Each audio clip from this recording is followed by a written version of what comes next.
รรมพระสงฆ์ปินสรณะตีปึงขอกราบไหว้สาถวายความเคารพครูบาอาจารย์พระเถระนุเถระ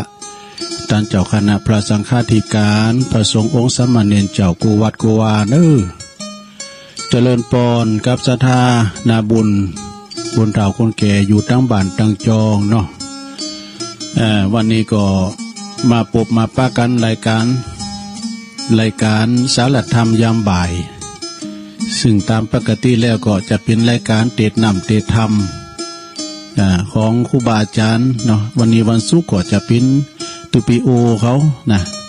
วัดท่อเมืองลังนี่ค่ะตั้งท่านอาจารย์ที่ทันเนศเขาเนี่ยเปิดเทศน์ธรรมตุลุงก็ติดตามฟังแล้วก็5 นาทีสุดท้ายญาติโยมอาจารย์พระครูอภิวัฒนาวิกรมเปิดไปติดต่างการถ่ายทอดเสียงบัดเต้นนะเปิดก็ไปถึงที่สำนักสวนอุทยานธรรมพระสุนทรมุนีก็โทรมาหานาทีสุดท้ายตุลุงเต้นไปก่อนมันก็ได้ใจอย่างอี้เหมือนกันเนอะสถานตุลุงได้ไปก็ได้ใจว่าตุลุงก็ได้เต้นไปกายสิงกันเนอะดีแล้วตุลุงได้มาก่อนตุลุงเต้นมาก่อนเนอะก็เดี๋ยวผมติดตั้งนี่ก็5 โมงก็ดีละเนี่ยนะแต่ตุลุงก็จะบริหารเวลาไปตั้งแต่เวลานี้ก็ลงเลยมาเนาะก็จะเป็น2 ช่วงแรกก็เขาก็จะพักครึ่งในกำนะแล้วก็ช่วงที่2ก็เขาก็มาปะกันเป็น2 ช่วงเนาะถึง5 โมงก็คงจะได้ฟังการถ่ายทอดเสียงจากปุณณะเนอะสวดมนต์ข้ามปีสั่งบารมีข้ามพศเนาะเปิ่นไปกันหลายซะนะแต่ตุลุมได้ไปก็เปิ่นมันจะมีงานได้อาจจะไปก็มันก็เปิ้งกางานโตคุณเฒ่ามาคุณหนุ่มมากันบุดแปลงโตแปลงเต้นอยากจะสืบชะตาผู้น่ะนายตำรวจจันผู้ใหญ่เนาะท่านนายอำเภอท่านผู้กำกับเปิ้นจะมาหมดเนี่ยเปิ้นจะมาสืบชะตาแล้วก็จัดต้านเปิ้นปิ้นเจ้าภาพปูกระเบิงหินแกรนิกเนี่ยนะก็จัดต้านวันผูกในตัวอีกฉะนั้นก็แจ้งบอกให้ศรัทธาญาติโยมเด้อมันซุบจับว่าตัวลุงได้ไปในพอดีการพัฒนาการห่างกันได้ก็แล้วกันหมดละนะอาจารย์ประครูก็ขอปึงบุญตัวลุงกำเด้อไอ้นะแทนคำมันบัดตันนะตัวลุงนะไปก็กำลังจะติดตั้งนะก็เดี๋ยวจบรายการตัวลุงก็ฟังกันต่อไปเลยเนาะขอบคุณสถานีวิทยุเนอร์ที่บรรลับสัญญาณรายการธรรมะภาคโชงตอนบ่ายเวลา 15 นาฬิกาถึง 17 นาฬิกานี่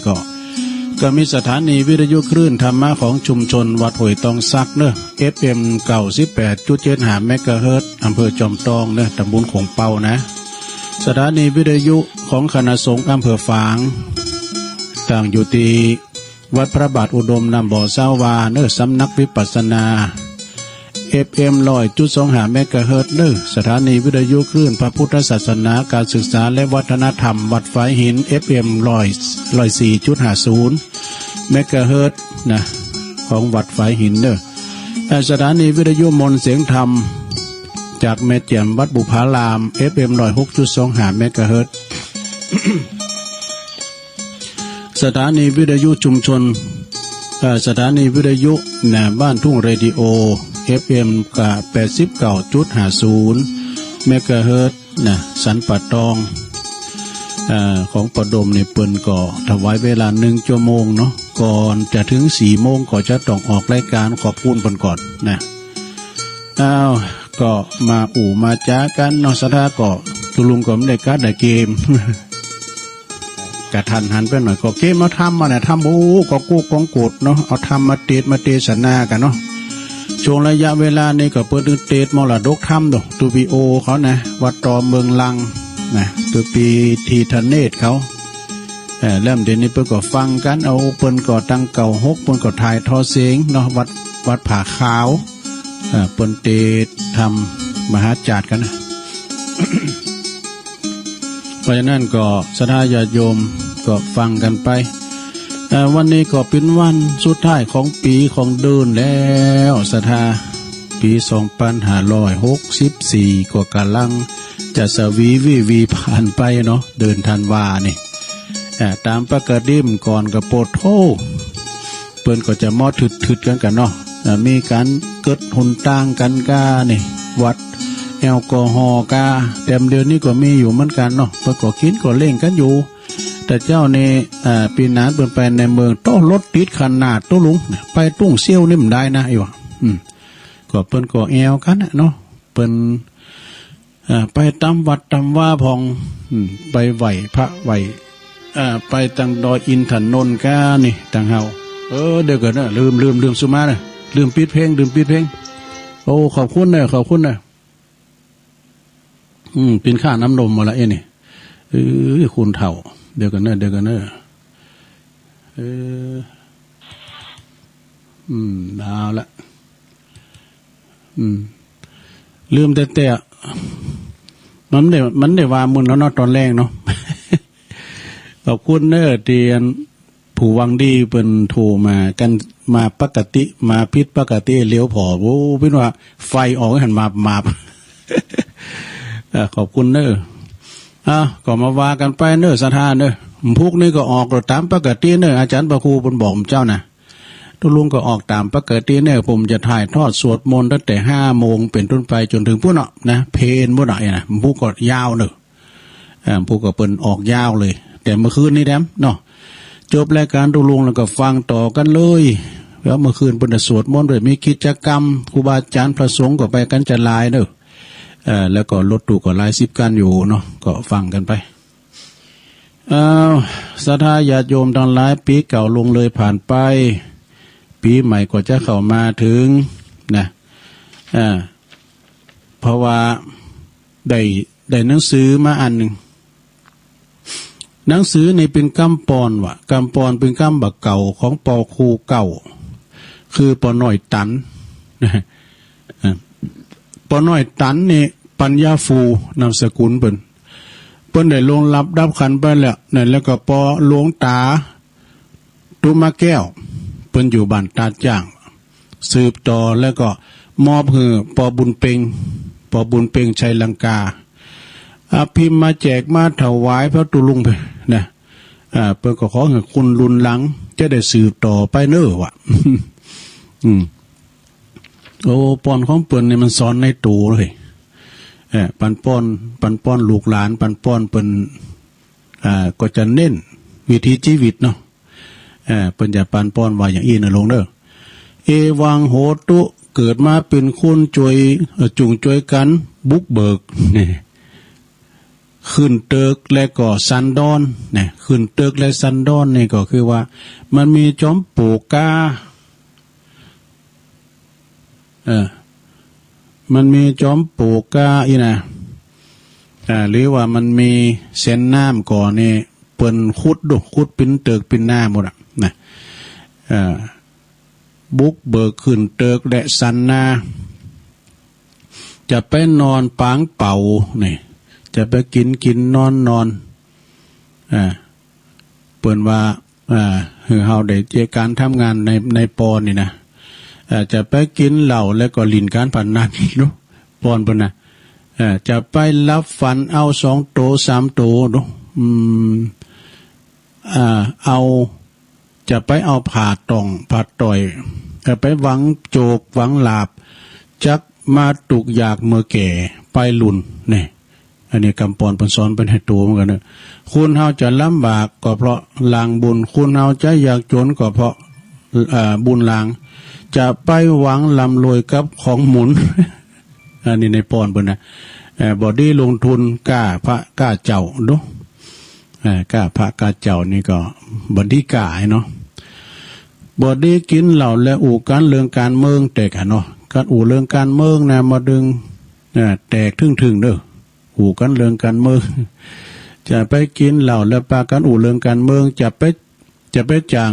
แต่มันจางมีเรื่องการไปยาวแต่กะต่างหลายจุงแล้วจุงจักมีเตียงแต่ดีลีให้ได้ยินนี่ เข้าทาเหมือนกันเนี่ยลงเนี่ยแล้วก็ว่าสปิติโยนี่ อันนี้ก็ขอบคุณทางปอบุญเพ็งชัยลังกาเนอะปอบุญเพ็งชัยลังกาเนี่ยเปิ้นอยู่แพะไต่ก็ฮะได้การวัดเดินยีก้ามช้างก้ายนะเปิ้นจังเอาไม้ ไม่จีเอาไม้จีมาตานพองก้านี่เปิ้นเอามาตานตำวัดตำวาดแล้วก็เอาเนี่ยก็เอาใบปอนเนี่ยเอามาหือโอ้อูดีเนี่ยพอบุญเป่งเนี่ยก็เปิ้นก็อยู่ตั้ง3หลังเนี่ยนะเนาะบ้าน3หลังเนี่ยเปิ้นไปอยู่ตั้งแพไต่ตั้งนั้นพี่น้องคุณยอมว่ะอันนี้ก็เอามาเราสู่จู้กันฟังเนาะตอนนี้ไปก็เอาไหนมันได้ไหนก็เอาธรรมมาเทศอันนี้เนาะเอาธรรมมาเทศเป็นมรดกธรรมโดยรายการมรดกธรรมของตุปิโอเขานะวันนี้ก็เป็นวันส่งใต้ปีเก่าปีเก่าผ่านไปนี่จะผ่านไปเฮาก็เหลียวพอตั้งหลังอันใดมันดิ้มดักเฮาก็ได้ยุดได้ย่างแล้วก็เอาธรรมนี่เป็นใจยะมังกะละเนาะขจัดปัดเป่าโพยภัยเสน่ห์จังไล่ต่างหลายคือมันหอมมันหายไปเนาะตกไปตามสินไม้ไหลไปตามสินฝ่ายนำมาเสียยังจกปีจกเดือนจกวันจกยามเน้อศรัทธาเน้อเป็นธรรมที่ว่าสั่งสอนไปในโตเน้อมีในนิมตก็คือว่าเป็นบทสวดต่างๆการสวดนั้นก็ขจัดปัดเป่าไว้กันเหมือนกับสืบชะตาเนื้อสะดาเนื้อสืบชะตาขจัดปัดเป่าโพยภัยเสน่ห์จังไล่ในบ้านในจองหอเฮิรนคุมหูหอเฮิรนเฮาเหือมันหอมมันหายไปอีกเนาะเอาละแต่ได้เตธรรมใจยะตั้งจิตเนื้อได้รับความเมตตาเปิ้นตาลโดยท่านหลวงตามูลนะหลวงตามูลนี่เปิ้นอยู่วัดน้องเจริญผมเปิ้นตาลเนี่ยตัวลงเท่ามาปี62เนาะรักษาไว้จะดีเคยมาเตะดังนอกนะเตะดังในบ้านว่าเขาท้าได้ตัวเอาไปเตะสังกัด5 บาทนี่นะเคยไปเตะดังลุมดอยบางกันเนี่ยถูกต้องพี่น้องลุมดอยเนาะเจ้าเป็นมาห่างดาโคกันแม่ครูเขาก้าคนเฒ่าคนแก่ตัวลงเอ้ยบ้านเฮาป้องกะเนาะก็บ้านเปิ้นเนี่ยไอ้แม่เขาก็ฟังนะไอ้ดอกพี่น้องทางดอยน้อยนะตีนดอยเนี่ยเพิ่นก็ฟังกันนี่เนาะเป็นลูกเจ้ากันเนาะเอาละศรัทธาญาติโยมเปิดว่าถึงเป็นการเสียเวลาเตะทำจบจะเปิดสายก่อนจะจานพักครึ่ง4 โมงนี้ตั้งสถานีของประดมเพื่อจะตัดสัญญาณเนาะตอนนั้นเขาก็พักยกกระกำเหมือนนักมวยพักยกกระกำนะแล้วก็มาเข้ารายการต่อตอนที่2 ชั่วโมงที่2กันต่อไปเนาะนะโมตัสสะภะคะวะโตอะระหะโตสัมมาสัมพุทธัสสะพุทโธสัตติมาโตธัมโมสัตติมาโตสังโฆสัตติมาโตพุทธานุสติธัมมานุสติสังฆานุสติทุกขบาสัพพทุกขาสัพพพยาสัพพโรคาสัพพอันตรายาวินาสันตุพุทธจาพุทธวาจาบาลีธรรมบทนี้การว่าปุกกะละผู้ใดได้จำเริญสั่งว่าสวดทิยายก็ดีก็จากพ้นจากยังสัพพทุกโศกโรคภัยอุนตรายต่างหลายต่างๆเป็นต้นว่าความโศกความเศร้ามองใจอยู่บ่ม่วนกินบ่หวานเป็นเคราะห์เป็นภัยก็จักหายไปเสียงด้วยเตจะอนุภาวะแห่งติปโมลนะอันนี้จะแลศรัทธาสุเขนัลลขันตุพุทธาสันติปาลาตุวังกาถาบทนี้การว่าปุกกะละผู้ใดได้จำเริญและสวดทิยายจุวันก็จักได้อยู่อุทิจำเริญนะก็จักได้รับความคมมาขางรักษายังพระพุทธเจ้าและติคายุโกตุยหังโหตุสัพพะโลกาเวนัสสันตุกถาบาลีธรรมพระพุทธเจ้าบทนี้การว่าปุกกะละยิ่งใจผู้ใดได้จำเริญสวดทิยาย ภาวาจาภาวาตุกขำเจ้าก็จักโปนเสียจากยังพยาธิโลกาสัพพะอุปทวะกังวลอนตรายต่างหลายต่างมวลก็จักลำงับคับหายไปเสียงจัลแลเตอันตลโยวินัสสันตุเตประกาศาบทนี้กันว่าปุกละผู้ใดได้จำเลินสวัสดิยายก็จักหายอย่างข้อเกณฑ์เวนาโตษและอนตะลายจักระงับกับหายไปเสียงจัลแลพุทโธสติมาโตสัมปะสัพพะโจลังสัพพะอันตรายโยวินาสันตุเตประกาศาบทนี้กันว่าปุกละผู้ใดได้จำเลือนสวดที่ยายปริกรรมภาวนาแม้นว่าโจรผู้ร้ายสัพพะอนตะลายต่างหลายอ่านจักมาเบียดเบียนละหิงสาราวีย่ำยีก็ที่อยู่ที่กินบ่ใดก็จักลำงับกับหายไปเสียงแลพุทธังสรณังปัสสะธัมมังสรณังปัสสะสังฆังสรณังปัสสะมหาสัมปวิจากุนังธัมมังสรณังสวหายามหาเจมหาเตจังสรณังสวหาคาถาธรรมบทนี้กันว่าปุกละผู้ใดได้จำเลินนะสู่ทุกวันแม้นว่าเป็นเคราะห์เป็นภัยอุบาทอันเป็นตัวเปิ้งตัวจนจนหลังถูกด้วยสิบป่าคุณต้านไปต้านแปลงโดยอาคมคาถาคุณใส่ผีใส่ถูกด้วยต่างบกก็ดีต่างน้ำก็ดีต่างไปบนโหนอากาศก็ดีโดยอนุภาวะที่ป่ามนอันนี้ก็จักได้ปัดเป่ายังเคาะปัดภัยสันเนียจังไลหือหายไปเสียงจันแลอมสิทธิใจยังปัสสะปะจันนตุสุนัขตังสุมังคลังสุเขนะจะมหาใจยังปวันตุเตสัพพตากาถาธรรมบทนี้กันว่าปุกละผู้ใดได้จำเลินสวัสดิยายภาวนาทุกคำเจ้าก็จักได้ลำงับก็จักได้จำเลินไปด้วยโภคะเข้าของสัมปติเข้าเปลือกเข้าสารจ้างม้างัวควายเมลภาษาการมีความสุขกายสุขใจตึงภายในและภายนอกไปโดยปีโดยเดือนโดยยามหิมากะคืนตามอาตาภาวะแห่งตนไปเสียงจิรการอันยาวนานนักแลใจยาสปัสสตุสวหันตะเลอามาลพังภากิยังยัตตวาสัปปะสาปุญญจานุโลใจยสิทธิกัมมังธรรมสะ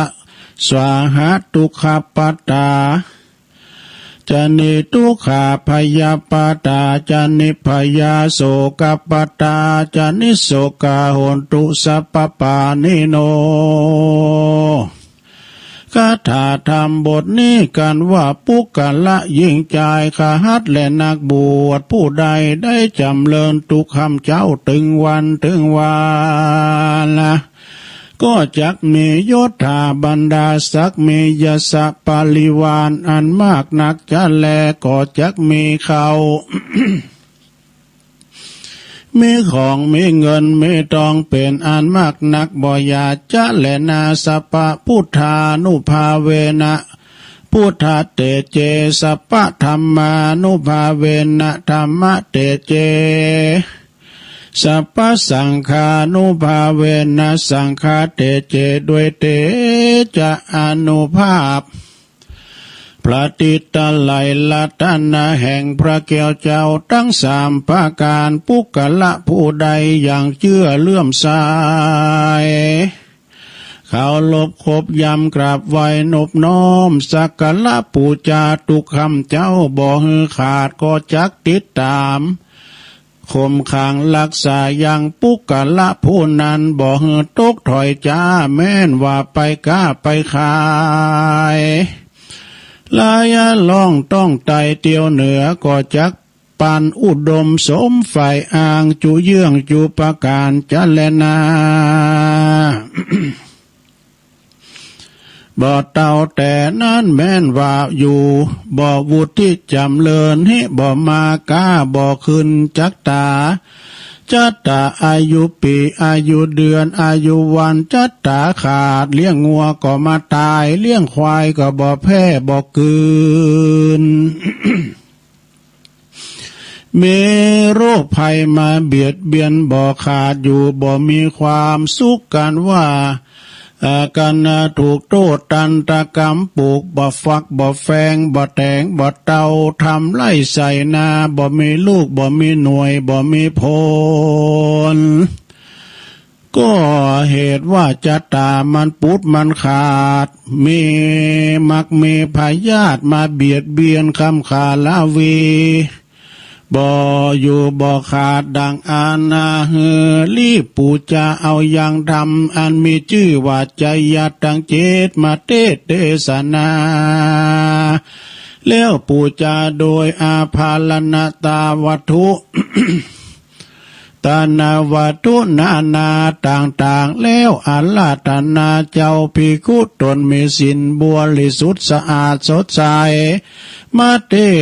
ศนาธรรมอันมีชื่อว่าใจยะตังเจตก่อเตี้ยงว่าจักพ้นเสียจากยังสัพพยะกันกังวลอนตลายตั้งหลายตั้งมวลก็จักอยู่วุฒิจำเริญอยู่สวัสดีมีอายุมั่นยืนยาวต่อเต้าเท่ายาวะจีวังบ่อยาจะแลนาแม้นว่าปุกละผู้ใดได้เอาธรรมใจยะตั้งเจตนี้ไปเทศนาสังฆะบ้านจองห่อเรือนเคหสถานบ้านจองห่อเรือนก็เตี้ยงว่าจักเป็นสิริมังคละแก่เจ้าห่อเจ้าเฮือนเมติคาอายุมันยืนยาวดังกล่าวมานี้แหละนานิติตังขียาอันเทศนายังธรรมเทศนาอันมีชื่อว่าใจยะตังเจตก็บังกรมสมเรศเด็จแล้วเท่านี้ก่อนแลสาธุสาธุสาธุเอาจบไปแล้วลงเอ้ยเตียดไปมันก็หมดเหมือนตุปิโอเขาแหละ ถือว่าเป็นการสังฆะบ้านจองห่อเฮินเนาะสูงใต้ปีเก่านะในธรรมในเปิ้นก็ดึงว่าดูอารัมภบทภกถาบทต่างๆเนี่ยนะขจัดเสน่ห์จังไรอันบดีบดักเนาะปีนตุนว่าปีนเคาะปีนน้ำเคาะ13น้ำ15ก็ดีมันตกหายตายตกไปตามสินไหมไหลไปตามสินฝ่ายนะขออุบัติอันกังวลอนตรายต่างหลายในธรรมเพิ่นบอกไว้เนาะหลวงปอเพิ่นเทศอยู่บ่อยๆเหมือนกันนะชำเตยก็ได้ฟังหลวงปอวัดพระบาทอุดมนะแล้วก็แถมหลายตุนอันนี้เป็นธรรมใจยะมงคลในโลกเนอการไผได้เปิดฟังทางบ้านทางจองก็ขอเหือนขาดจัดปัดเป่าโพยภัยเสน่ห์จังไรตั้งหลายออกจากคุ้มจากหู้หอเฮือนเอาเนาะ เนาะถือว่าเป็นการสังฆะปาปึกนะตัวลุงก็ได้น้อมนำมาเสนอให้ศรัทธาญาติโยมทั้งหลายก็เอาไหนมันแตนไหนเนี่ยตัวลุงในการจัดเตะน้ำเตะทำมันต้องเลไปก่อนเนาะเคยเตะก็ตามเด้อนะเขาก็ต้องเลไปก่อนเลไปนะ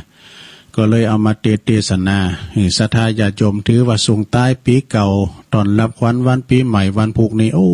ยตามปกตินี่มันคืนปืนในเปิ้นแทดปืนกันบ่มบ่มเนาะจี้มทบกันกาเนี่ยนะแฮปปี้นิวเยียร์กันนะ นับย้อนหลังแต่มีเป็นจำนวนหลายอยู่ที่ว่าเปิ้นได้สวดมนต์ข้ามปีตามกูปีนี่วัดพระธาตุโดยน้อยก็มีเนาะปีนี้หลวงปู่ยกเลิกนะแล้วก็ปุ้นแดมนะที่เปิ้นจะมีงานบ่ายกันนี่นะที่วัดดุงโลงนี่ตำบลวังผางเปิ้นก็มีทุกปีนะแต่เดี๋ยวนี้เปิ้นจะจัดภายในตุลุงก็ไปจอยกูปีไปนอนพุ่นเนาะที่วัดอันพระครูปุณณาอาจารย์มหาจำลองแล้วก็อันเมื่อคืนเพิ่นก็เอาธรรมมาเทศนิมนต์ครูบาอาจารย์ท่านอาจารย์ตังเมลิมพองนี่นะครูบาจากกันพระครูสมศักดิ์พองปีนั้นก่อนไปนิมนต์ อาจารย์ท่านพระสมุโอฬารมาเทศน์โอ้ยปินติโมนที่งาน มีท่านในอำเภอเขามานั่งฟังกันน้ำเอกเพิ่นจัดอลังการแต่ปีนี้เพิ่นก็มีอยู่แต่จัดภายในกันเนาะ วัดหนองโยงพองกานะโอ้ตามกูปีนี่เปิ้นมีเพราะแข่งกองหลวงพุ่นเน้อแข่งกองหลวงพองแล้วก็เมื่อค่ำยามคืนเปิ้นก็จะมีสมโภชงานนี่กันเนาะก็ขอบคุณสดาญาติโยมทั้งหลายเนาะได้ตกได้แตนกันไปงานรายการของหลวงปู่ก็ยังมีอยู่เนอะยังมีอยู่เพราะว่าถามอาจารย์พระครูล่ะวันพวกตุลุงก็ตามปกตินั่นนะเด้อเพิ่นก็จะต่อจากตุลุงก็5 โมงเนาะ5 โมงเพิ่นก็จะถ่ายทอดไปเนี่ยเพิ่นก็จะมีกิจกรรมของเพิ่นแต่คืนนี้ก็มีอยู่นะจบรายการตุลุงแล้วก็เพิ่นก็จะต่ออยู่เนาะ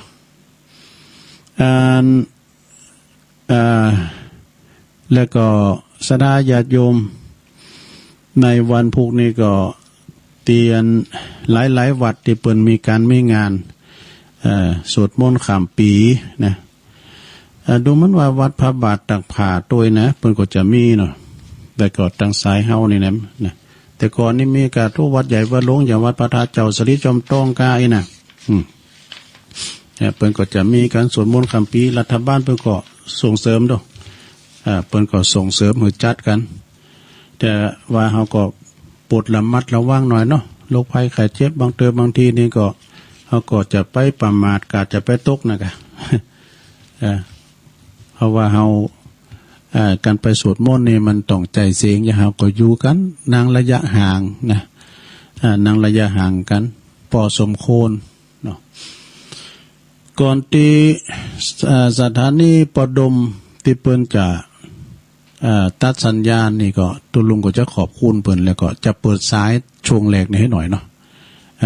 ใครจะมีอย่างอู่จ้ากันก็เช็คคืนเช็คสายไปในโตมันฉุกเฉินดูตุลุงได้มาออกแรงมึนละก็แต่ลองเปิดสายพอสัก 3-4 สายจะโทรมาก็ลองโทรมาตักใต้เนอะซะนะเนอะฟังกันอยู่ก่อยนะตั้งเมืองเป้าเมืองฟางก็ตั้งใดก็ดีลองโทรกันมาในเบอร์0899556506ช่วงที่2นี่ก็จะเสาะหักอันนี่กะนิทานมาเล่าพองคติธรรมพองนี่นะมาเล่าสถาคติธรรมก็มีที่ในอินเทอร์เน็ตนะชัดเจนก็อันทันครูบาอาจารย์สูงมาพองก้านะโอ้คำคมคำอย่างต่างๆคำอวยโจกอวยใจตอนตีรับขวัญวันปีใหม่นะพวกนี้รับขวัญวันปีใหม่ก็จะเปิดสายหนักให้หน่อยให้เพิ่นปันป้อนกันนี่แหละเนาะปันโจกอวยใจกันเจริญปอน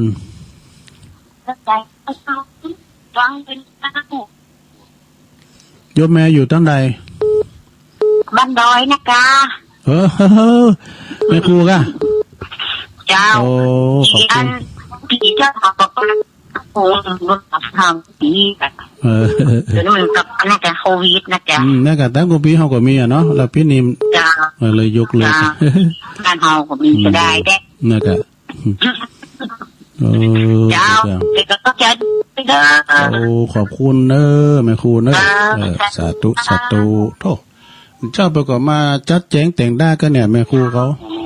ขอบคุณแม่ครูเนอะดอยหน่อยตีนด้อยนี่นะอยู่เนี่ยเขาก็ฟังนะตุลุงเนี่ยพ่องกะไอ้หนูเจริญปอน ครับนมัสการไหว้สาธุเจ้าทรงท่าปีเก่าละ หลวงพ่อมัน ติดหน้าคนติดตามตรงนี้ฟังเรา กลางวัน ไปแล้ววัดดังมันจะเที่ยววัดเที่ยววานมาช่วยหน่อย โอ้ดีกะดี ท่าปีเก่าจะลงมาพวกกระสวดมนต์ท่าปีอยู่เนาะมีกะถ้าขึ้นไปก็ครับโอ้ติ๋มในกำเจ้าไปมาด่าโคกันมากลางเต้นกลางยันเดียแต่ไม่สืบจะตามผมอ่ะอย่างวันผู้ผมจะออกบิณฑบาตวันขึ้นปีใหม่เป็นเจยมงคลตึกกับครอบครัวชาวบ้านพี่น้องสถานหอมบุญถูกกลางขาเงินเริ่มตั้งแต่7 โมงเจ้าเริ่มหน้าวัดพระแม่แดงหลวงหมู่2ขึ้นมาสุดกองถนนใหญ่ดินดีขอบคุณหลายขอบคุณพวกวัดปอนกันดินดีเนาะโอ้พิจารณาเป็นสูงฟังเพื่อนศรัทธาญาติโยมทั้งหลายวัดเจ้าโอดหลังไม้ในตัวลุงเนี่ยอดุต่างผู้เหมือนเจ้าเนาะครับตามเป็นตัวลุงเนอครับผมครับโอ้สาธุครับโตหลวงครับหลวงพ่อมานิดถาวโรสำนักสงฆ์หอมบุญก็มาแหงเหมือนกันเก้าอี้ป่ะนะอ้าวเจริญปอนมาตั้งแต่ตุลูโอ้แม่อุ้ยอินฟังอยู่ได้ฟังให้มันเจ้าอุ้ยอินวันนี้มีสู้ที่ใหม่เนาะแม่สาบเสมอเบื่อแต่เจ็บแต่ปิ้นรังนั่นแหละตัวแทนพี่น้องเสมอเนาะแม่สาบแม่อุ้ยอินขอบคุณอุ้ยอินยินดีอยู่ดีมีสุขเข้ามาโทรหาตัวมาได้เนาะนะครับขอบคุณตุลุงเนียนอันนี้ก็เป็นว่าหนังหนาไฟสมาร์ทเจริญปอนแทนไปเช้าตุลุงแม่ก็เจริญปอนแม่อยู่ไหนแม่น่ะอันฉันน่ะแม่จ้ะโอ้แม่จันดีอ่ะแม่จ้ะโอ้แม่จันดีอันเปลี่ยนโอนกระจางไปตุลุงนี่แหละจ้ะสันนาเมงเนาะอยู่สันนาเมงสันนาเมงจ้ะมีแม่ว่าอย่างก่อนแม่โอนปัจจัยมาอ่ะอันโอนไปละอันปันนึงอ่ะแม่น่ะแม่โอนอันใดอันเอาเก้าอี้ที่โต๊ะคนเจ้านี่ก็ประกาศแล้วเหรอประกาศแล้วค่ะประกาศแล้วฟังกันลูกเจ้านี่ก็ประกาศทั้งตุลุงทั้งลูกพ่อมานิดใช่ไหมเอาสักเลย250ได้เอาทำเนี่ยใช้การเทศทำการเทศเนี่ยนะครับตอนเจ้านี่ก็ประกาศได้กันเป็นไปตามนั้นเลยเนาะเจ้านี่ฟังกันดูพวกเจ้าก็มาอยู่เนี่ยตื่นเจ้าหน่อยกันทุกเจ้าแฮปปี้เบอร์เดย์เยอะโอ้โทรเมื่อคืนน้องใจได้ก็โทรมาห้าโทรกลางวันนี่กับสายมันห่างดิเนาะเจ้าโอ้ขอบคุณแม่จันดีเนาะสันนาเมงเป็นประกาศไปแล้วเนาะสาธุขอบคุณแม่จันดีสันนาเมงสันทรายกันเนาะสันนาเมงเนี่ยเนาะเจริญปอนโยสัจจะตุลุงสวัสดีพี่ใหม่เจ้าแม่นางอ้วนอันนี้ร้องกองเข่าเจ้าฟังเจ้าแล้วเนาะฟังเจ้าเดี๋ยวฟังทำชกแล้วโจ้ร้องกองเข่าใช่เลิกกันแล้วงานก็สบายใจอ่ะเนาะโอ้ปออุ้ยเป็นอายุ100 ปีกันเนี่ยจะ100 ก็ 1 ปี100 ก็ 1 ปีมันเจ็บกระดูกทำบุญแล้วเจ้าโอ้ดีละเป็นไปสวรรค์แล้วเนอะก็เป็นมาเป็นบุญบุกกระดูกเป็นสีชมพูอ่ะโอ้ก็เป็นถาดแต่กันนั่นถาดเล็กอ่ะมีสีขาวและสีชมพูกระดูกนะครับดีละนะเก็บไว้เขากูไว้กันเจ้าเดินจีปีใหม่ก็ไปฉลาฉลุงอ่ะกันเนาะขอบคุณแม่นางโอนสาธุ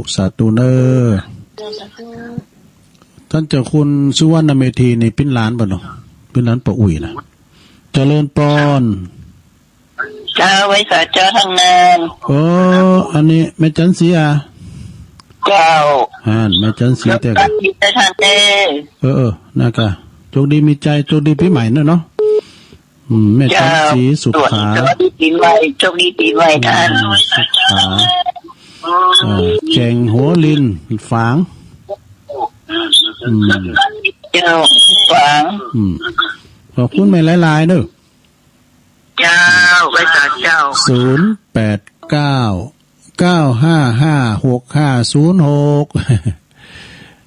ก็โทรเข้ามาเด้อเลยน้ำหานาทีเดี๋ยวลูกขอยอบอย่างขอบคุณคืนปอดมให้กั้มให้กันเนาะยังฟังกันอยู่ก็โทรกันเข้ามาโอ้มแรงนี่สายห่างแกเดียดโทรกันเข้ามาเราเป็นยังพี่น้องทั้งโขงเป้ารอไม่เลี้ยวเขา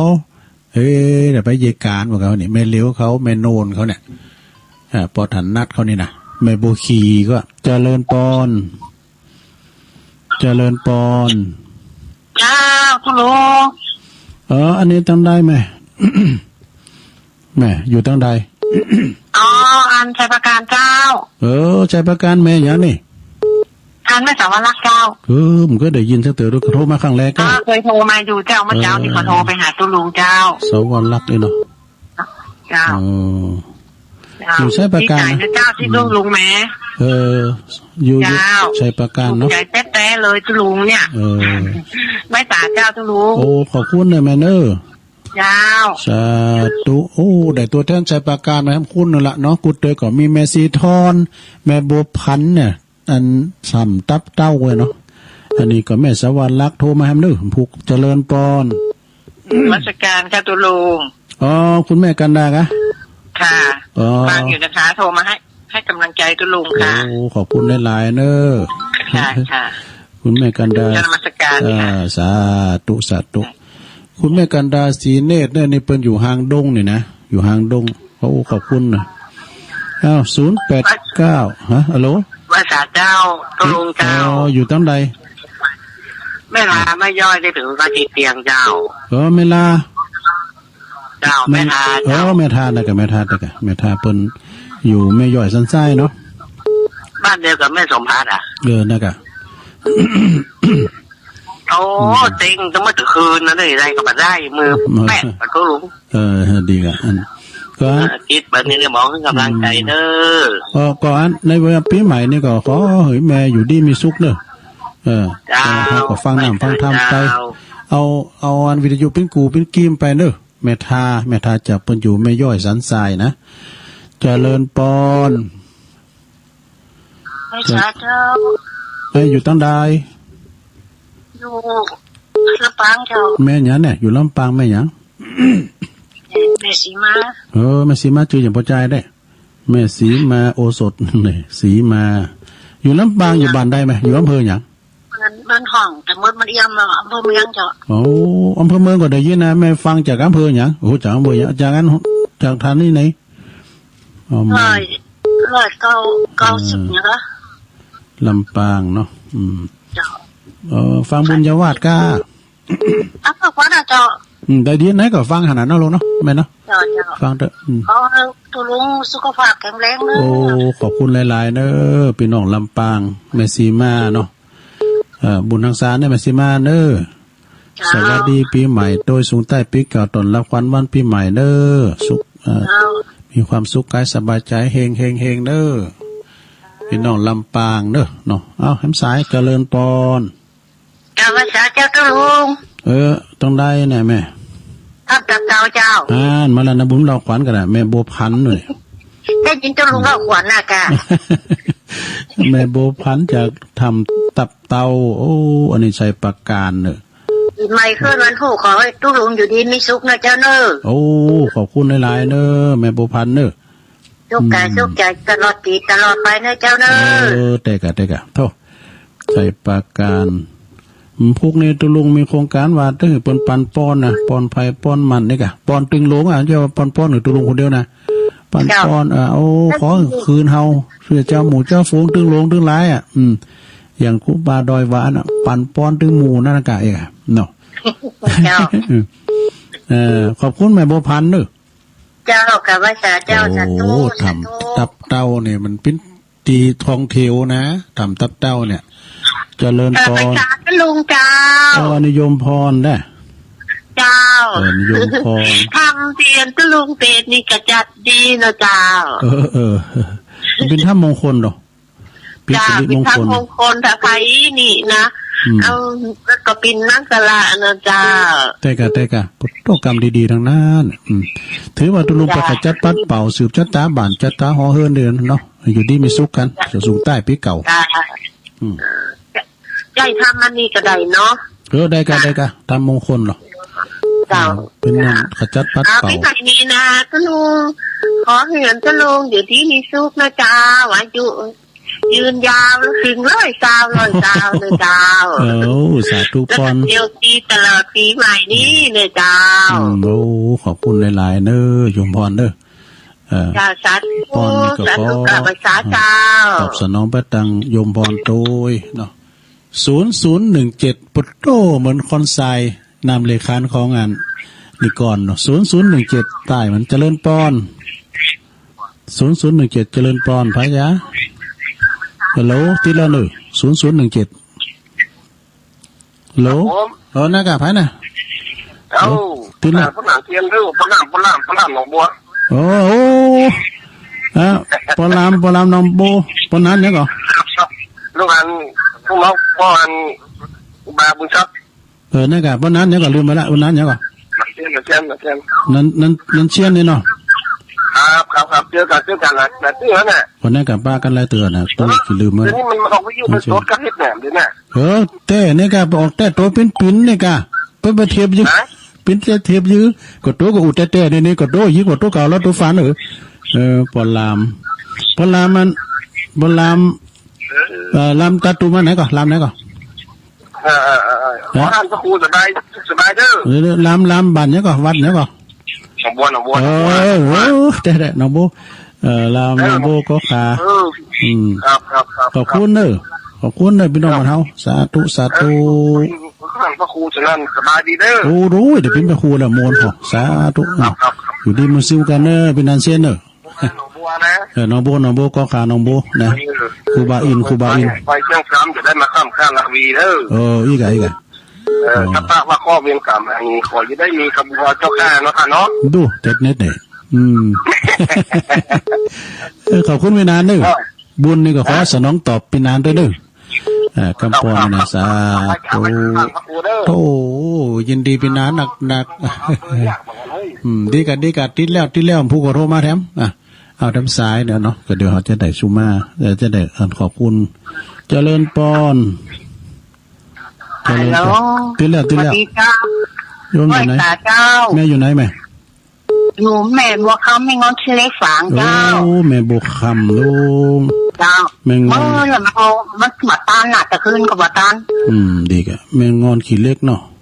เจ้าแม่บัวคำเจ้าแม่บัวคำแม่นะเจ้าฟังถึงวันเนาะขอบคุณแม่บัวคำหลายๆเนอะเจ้ามาแล้วก็ไปเอาเลยเจ้าน่ะกับป้าอยู่ที่ไม่เอานะขึ้นมาไหว้ทัดที่บนหน่อยเนาะขอบคุณเนอะสาธุจบเวลาตุลุงให้ก่อนเนอะเดี๋ยวนี้นะเจ้าก็เดี๋ยวก็มาป้ากันตอน2ก็ขอบคุณนั่นคืนปอดมเนอะคืนปอดมคืนปอดมนี่ก็เปิ้นถวายเวลา1 ชั่วโมงขอปอดมนะพร้อมครอบครัวอยู่ดีมีสุขเด้อปราศจากทุกโศกโรคภัยอายุหมั่นขวัญยืนไม่โจกไม่ใจเนาะศรัทธาก็เดี๋ยวก็เดินมาบ้ากันนำกรรมเนาะเดี๋ยวตุลุงยอบย่างกินน้ำก่อนเนาะสาธุ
ถิ่นนี้เป็นเมืองในฝัน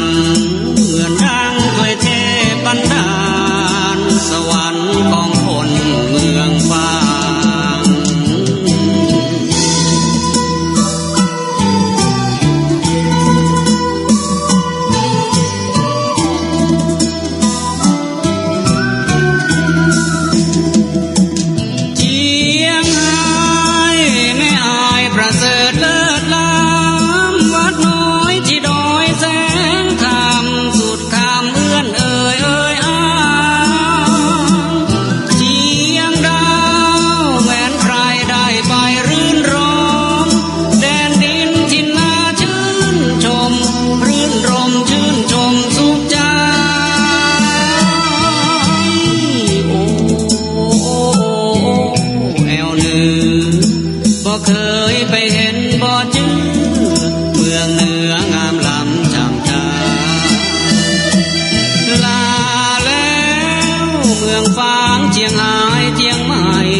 ศรัทธาญาติโยมทั้งหลายก็มาปะกันช่วงที่สองชั่วโมงที่สองสุดท้ายเดี๋ยวปิดเพลงก่อนไม่คิดลืมนะเดี๋ยวปิดเพลงก่อนสต็อปมาปะกันชั่วโมงที่สองสุดท้ายเนาะรายการนี่เป็นรายการสารธรรมยามบ่ายหรือว่ามรดกธรรมเนอะตามปกติก็ตุปีโอเขาเนี่ยเปิ่นจะมาเตะน้ำโอ้ยโมนตุลุงฟังติดตามกูตุนนะเปิ่นเตะทำห้อมก่อนเนี่ยเฮาไข่นี่มาเตะทำโมนแบบเหมือนเปิ่นให้ค่ำน้อยนะมันก็สภาพภัยสภาพมันเนาะนะแฮงฮอนด้า65เนี่ยมันไปวิ่งตัวเปิ่น100 ซีได้ ก็เป็นตามสภาพเนาะลักษณะเนาะจงภูมิใจในสิ่งที่ตนมีอยู่นะ พอมันมาหมออีเนี่ยมาเห็นต่อเนี่ยมันก็เฒ่าไปแล้วเนี่ยเนาะก็ไปตามสภาพเนาะสัจธรรมเนาะหลงลืมไปพองเนี่ยลืมปิดเพลงไปพอง ก็มามาโซกันนะศรัทธาญาติโยมทั้งหลายเนาะมันใจมันโหมเนาะก็มาว่ากันไปแต่ที่จริงเนี่ยตุลุงนี่จะสอบฟังไปประชุมก่อนนะสอบฟังเปิ้นประชุมไปอบรมกันสั่งกันนี่นะแต่ถ้าเขามาอย่างเปิ้นเนี่ยโอ้มันจางโธ่มากันคุณเป็นหลงเป็นหลายนะมันได้อายมาอยู่อันนี้ จางเนาะก็พากันไปศรัทธาญาติโยมทั้งหลายขอบคุณสถานีที่เปิดลิงสัญญาณชงบ่ายแล้วก็ขอบคุณในเมตตาธรรมอาจารย์พระครูอภิวัฒนวิกรมเปิดโอกาสตอนบ่ายด้วยเนาะเปิดโทรมาหาในที่สุดท้ายตุรุมผมได้การได้เกมเนี่ยก็ทำไม่โกงโก้ของกูด เอาทำมาเตสันนาพองขอได้อูได้จ้าด้วยเนาะขอพี่น้องศรัทธาโทรมากว่าโมนอกโมนใจนะแต่เป็นพระครูกันเนี่ยเจ้า เปิดห้องเป็นพระครูกันพอลามเนาะพอลามตอนน้องโบก็ขาเนี่ยเป็นนันเส้นเขาก็เคยลงงานกันหมดตั้งหลุงน้องโบก้าก็ขาน้องเกิดนะน้องเกิดก้าเนี่ยก็หูจักครูบาอาจารย์กันเนาะได้เมตตาบารมีธรรมอาจารย์พระครูสุคนทศิลวิมลนี่เป็นเจ้านายเก่าเป็นลูกพี่ใหญ่ดูนะเป็นเจ้าคณะตำบลธาตุตุ้มวัดป่าต้องคันธารามมีงานแต่ละเตือนนี่เป็นก่อนห้องเข้าไปใจเขากำเนี่ยตะปูนในคุณลายเด้อนายกประกอบเป็นอกเป็นใจเดชาทองเพนนี่นายกอบตแล้วก็ปอหลงกับนั่นปกับนั่นสุรันจุ้มเขียวปกับนั่นตะบูนตาตุ่มนะก็ตะตกโมงนั่นเนี่ยปโอ้ศรัทธาเปิ้นหลายซะนะท่านพระครูเปิ้นว่าโอ้กันแต่มันนอนกลางวันเนี่ยไม่ได้นอนตัวยื้อก็คุ้นเฒ่าเปิ้นไม่แอวตึงกลางวันตึงกลางคืนมันอยู่กลางห้องตองบ้านกลางห้องตองเวงเนาะวัดป่าต้องนะก็อย่างว่าเนาะสถานเดี๋ยวนี้ก็แต่แล้ววัดเนี่ยก็พันเนนมันก็ไข่เค็มไปนะ ก็ไปวัดไปว่าก็เป็นไปเอาวัดอยู่วัดที่มันเย็นศรัทธาเย็นอกเย็นใจวันนี้ก็พี่น้องศรัทธาเปิ้นมานี่กะมาห่างดาโคกันวันผูกก็จะสืบชะตาโลงกันนะพลตำรวจโทประจวบวงสุขเนี่ยเปิ้นได้เลื่อนขันแล้วก็เปิ้นก็ขึ้นปิ้นเจ้าภาพปูหินแกนนิกตัวเปิดยมตาลตัวกันเนาะขอบคุณโยมพัฒนันวิจิตรไพศาลด้วยเนอะก็โลมทำบุญมาด้วยแล้วก็ขอบคุณทางโยมกรกมลเนาะไม่ได้จดไว้กรกมลเขยกลางเนี่ยโดยน้อยพัฒนาเนอะเปิ้นอยู่ตำบลหนองหานสันทรายเปิ้นห่อมาแถม500เนาะตาลกระเบื้องปูพื้นพุกเนาะขอบคุณเนอะแล้วก็เมลงสุมาปอลงทวีเมลงสุมาลังกาพินจากป่าหาด้วยลมกินลมตังกันไปศรัทธาญาติโยมต่อไปเอานี้มาวามกล้ามกันเนอะเอาอันนี้มาวาทำกล้ามหนึ่งเกิน10 สิ่งเอาบุญก่อนนะบุญคืออะไรเนี่ยก็เอี้ยกันนะศรัทธาญาติโยมทั้งหลายก็บุญก็คือการทำบุญเนี่ยเนาะไปกินเป็ดตาลบุญที่เขาได้ฟังบุญที่เขาได้ยินบุญที่เขาได้หันเนี่ย เปิ้นเอาไปหูไปหันไปกินเป็ดตาลไปเปิ้นก่อนได้บุญนี่นะบุญได้ยินได้ฟังคืนวิทยุในน้ำแจ่มแห้มดีศรัทธาเอ้ยเอามาคืนพอนะก็นะตุปิ้นละอ่อนเนาะปิ้นก่อนมันAMนะเอามาฟังก็ไข่หันแต่เนอดีเจคุณนันดีเจคุณนี่นะเปิ้นจัดรายการเพลงก็โมนเวลาว่าเปิ้นจะไปขอเพลงไงนะเปิ้นจะเขียนจดหมายไป 2-3 วันเปิ้นจะตอบนะเขียนจดหมายไปก็เปิ้นขอเพลงนั้นเพลงนั้นกันได้ยินเปิ้นกล่าวออกอากาศก็ใจดีอันนี้เนี่ยตุลุงนี่มันเคยแหละนะก็ฟังเปิ้นเพลงเพื่อนชาวบ้านเนี่ยเนาะเพลงสถานีแห่งประเทศไทยเพื่อนชาวบ้านก่อนในฮู้จักกันหลายก็ฮู้จักเปิ้นนะเปิ้นจัดละครซอหมอกมนปีโบคำเขาก้าปีเลไลชัยวงศ์เขาก้านะปีคำแปลงเขาก้านี่ไปอยู่กลางห้องตองเวียงนะคุณประสิทธิ์ศรีสมเพชรเขาหมดนี่นะเนาะยาบุญก็หมดเนี่ยนั้นลุงนั้นโหเขาเนี่ยโธ่โมนอนุวัตอ่องละออก้านี่ป้าไก่ไข่ขาวก็ก่อนเนี่ยเอาฟังก่อนมันAMเนาะละครก็มีหลายนะคณะเกตทิพย์กา แล้วก็ละครคณะนีดิการนนท์ก็ได้นะเนาะนะสยามศิลปินการละครเนี่ยสมัยเลี้ยงควายก่อนโมนซอก็เหมือนกันนะปดโตแม่ครูแม่ครูอันแสงเอ่ยเขานี่ยาสตรีดาวลุ่งตราหมาป่านี่นะก็ฟังละครซอก็โมนคณะดาวลุ่งกานี่คณะของปอคำพายเมืองนานกันซอลงนานโอ้มันโมนฟังน้ำฟังธรรมก่อนนี่ก็มีหลวงปู่พระครูอาทรวิสุทธิคุณนะหลวงปู่บุญตันนะเป็นเตโตความวอดในการวงการติดออกคืนในมึนแล้วกันเตดน้ำเตดตามออกจากคืนหลวงปู่สุรพลกิติกากาเนี่ยอาจารย์ท่านเจ้าคุณมหาศัพท์นรินโท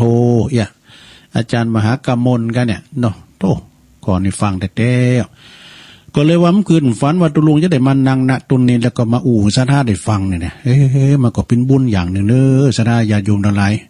ตุลุงก็เมื่อคืนฝันซักหน่อยแล้วจะมานั่งนางจ้าเห็นสะท่าได้ยินเนี่ยว่าภาคภาษายองเลยนะคำก่อนก็ดีอายวันนี้ยองเนี่ย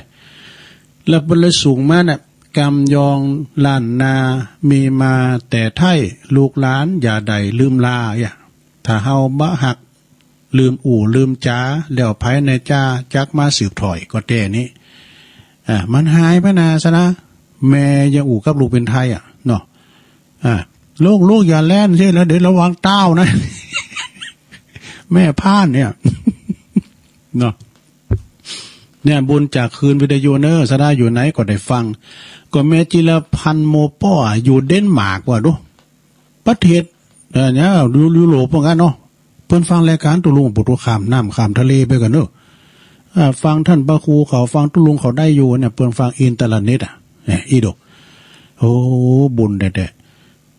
ก็ยังเสียดายว่าไม่ได้ไปบุญโดยเปิ้นนะวันเนี้ยนะกันไปลองไปกับโพโดเดี๋ยวแม่ครูเขาได้ว่าคืนนี้เนาะ แม่ครูฟองจันเขียวหน่อเมืองเขานี่อีแม่เขาก็ฟังนะตุลุงเนี่ยเปิ้นก็จังหอมมาอยู่นะขอการวัดมีนี่เปิ้นอยู่นี่บุดๆนี่จะไปอยู่ตุ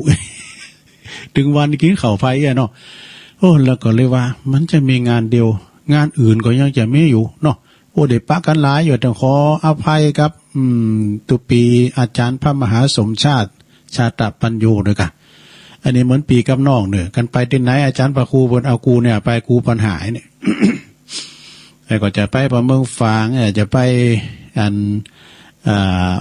วัดอันนี่กะองค์ขลุงในเมืองอดีแปดที่เก่ากันที่วัดฝายหินกันที่อันFM วัดฝายหินต่างงานก็เกมผับปุ๊กเรียบร้อยทุลุงนะท่านพระครูว่าจะตีตัวโหลดไปดีดอยนางเกี่ยวไปนอนไปรับไปนอนบุญเลยเนี่ยทุลุงก็เกมผับปุ๊กไปเรียบร้อยนะเนาะเรื่องบุญไปพระในพระบ่าวบุญนี่ บุญเกิดจากการฟังถ้ามีวิทยุเนี่ยนะสดาเฮาหูจักกันแหละอันปอมอินทรก็ดีแม่จงดีอันเชื้อกันทาเนี่ยหูจักกันออกกัน เนาะมันหูจักโดยบุญดูเนาะสดากันไปฟังถึงหูจักเสียงอันนี้เสียงตัวยองเนี่ยอันนี้เสียงท่านพระครูด้วยนะมันหูจักกันตามเสียงอันนั้นก็เป็นบุญบุญของเจ้าของสถานีตัวเนาะบุญคืออะไรบุญเกิดได้ทุกลมหายใจเนี่ยแล้วก็บุญทำให้ใจเขาผ่องใสทุกขณะแล้วก็ทุกขณะก็เป็นบุญพี่น้องศรัทธาจำได้แม่ชีเนี่ยก็เสถียรสุดน่ะแม่ชันสนีเนาะก่อนฟังสโลแกนเพื่อว่าลมหายใจเข้าลมหายใจออกเดี๋ยวเพิ่นไปสวรรค์นี่แล้วเนอะหลวงเนอะ เพิ่นไปสวรรค์เนาะบุญเกิดได้ทุกลมหายใจเพิ่นว่าทำให้ใจผ่องใสทุกขณะเป็นบุญนะทุกขณะก็เป็นบุญไอ้ปีนานปึ้งแปลว่าลุงอากาศก็เป็นบุญนะเนี่ยเขาก็ว่าอากาศมาเป็นบุญอย่างไรก็ลมหายใจเขาก็อากาศเตกาถูกปีนานปึ้งเนาะ ปีนานปึ้งก็โทรมามื้อนี้ก็ได้โทรมาในเพิ่นฟังกลางวันนะปีนานปึ้งสลับปีหายใจก็เป็นบุญนะสดาเฮามีลมหายใจก็เป็นบุญนะหายใจออกหายใจเข้าก็เป็นบุญหายใจออกก็เป็นบุญ จงทำตัวดุดน้ำนิ่งอย่างน้ำนิ่งน้ำนิ่มสดาเนาะจิตใจผ่องใสก็เป็นบุญนะโอ้ก็จิตใสผ่องใสขาวใสบริสุทธิ์นี่เป็นบุญแต่ลองว่าจิตใจขุนของมอโมดอกนะมันก็ใจบุญน่ะโดยสถานเนี่ยใจเห็นใจปอดปนวามยังขวางหูขวางตาก็ไม่ได้เป็นโขดเป็นเกศแม้นะใจมันผ่องใสนี่เนาะอันนั้นเป็นบุญหนอนะใจดำกำแก้วบุญสำเร็จติดใจนี่แล้วก็บุญนั้นสำคัญคือความดีนี่บุญคือความดีนะลงเนอทำไปเถอะบุญอ่ะทำหน่อยก็ทำนักไม่ใช่ว่าทำบุญเนี่ยเขาจะไปกาตานเอาสตังค์ไปตานนะก็ไม่ใช่นะสถานะบุญเนี่ยมันก็มีหลายด่านหลายป้ายเนอสถาญาโยมทั้งหลายเอามาเราเนี่ยทานน้ำกล้ามนี่เกินด้วยสถานะมาเราเนี่ยทานอันนี้โลภมากลาภหายนี่เอามาขันรายการนิดหน่อยนะสถานะเคยได้ฟังกันแล้วนี่เนาะโลภมากลาภหายเรื่องนี้เป็นว่าหานไข่ทองนี่หานไข่ทองในนาทีณบ้านสองตายายหลังเล็กๆหลังหนึ่งเนี่ยสองตายายนี่ก็เป็นคุณตุกกะตายอยากจนนะเป็นคุณอยากคุณจนนะเป็นคุณบาลำบ่ลอยเป็นคุณตุกคุณพานอับจนขันอยากเหมือนกันเด้อแต่แล้ววันหนึ่งหานต้นหนึ่งแต่แล้ววันหนึ่งหานเพียงตัวเดียวนี่ที่เขาเลี้ยงไว้อยู่กันขอบโคสองคุณแล้วก็มีห่านแถมตัวหนึ่งนะห่านนี่มันตระกูลเป็ดเนอะลงเนอะห่านนี่หงก้าห่านก้าเป็ดก้ามันปากแปบเหมือนกันนะเป็นมันปากแปบเหมือนกันแล้วก็เจ้าห่านตัวนี้เป็นเลี้ยงไว้สร้างความประหลาดใจขึ้นมาโดยการออกไข่เป็นทองคำโอ้ไข่ออกมาก็เป็นคำไข่ออกมาก็เป็นคำไม่นะเนาะความอยากจนก็เปลี่ยนเป็นความร่ำรวยพอมีอันจะกินเปิ้นหน่อยนะเป็นเศรษฐีน้อยยอมคืนจากการขายไข่ทองคำเป็นวันๆไปนะเปิ้นมาโผดกันเนาะตีพระบุตรเทวดามาโผดกันโหเนาะแล้วก็ทำอย่างได้ดีนะตาแม่มันถามเนาะคุณยายมันถามแม่หลวงมันถามทำอย่างได้นี่นะตาเราจะถึงเฮาถึงจะได้ไข่หานออกมาเป็นทองคำหนักๆหลายๆกว่านี้นี่มันเต้นหานี่เนาะเฮาจะได้ร่ำรวยขึ้นมานี่เฮาจะได้ซื้อรถวีโก้ดูมันใฝ่ฝันไปบุญนี่อันนี้มันพอซื้อรถยนต์นี่นะมันพอเฮาจะซื้อย้ำหลายอย่างแปลงหอแปลงเฮือนนี่ยายขึ้นถามตาก็ตานะปลุงว่าตาว่าก่อนนั้นล่ะสิยายเอาอย่างได้ดีนะเนี่ยเอาอย่างนี้ดีไหมยายนะเอาอย่างได้ไข่ทองคำจำนวนหนักมันก็ต้องอยู่ในตองของหานทองคำหานตัวนั้นแน่นอนนะเป็นแน่แต่ หานนั้นจะหลบมีไข่ทองคำติมต้องอย่างเป็นแน่แต่ถ้าอย่างนั้นอย่าช้าอย่าช้ายาย พิธีเกมแล้วอย่าช้ายายหาอย่างนั้นเฮาผ่าต้องมันเลยนี่มันกำกึดมันดีดูเฮาผ่าต้องหานแล้วเอาไข่ทองคำในต้องหานเอามาลูมกำเดียวเลยยกขายกำเดียวเลยนี่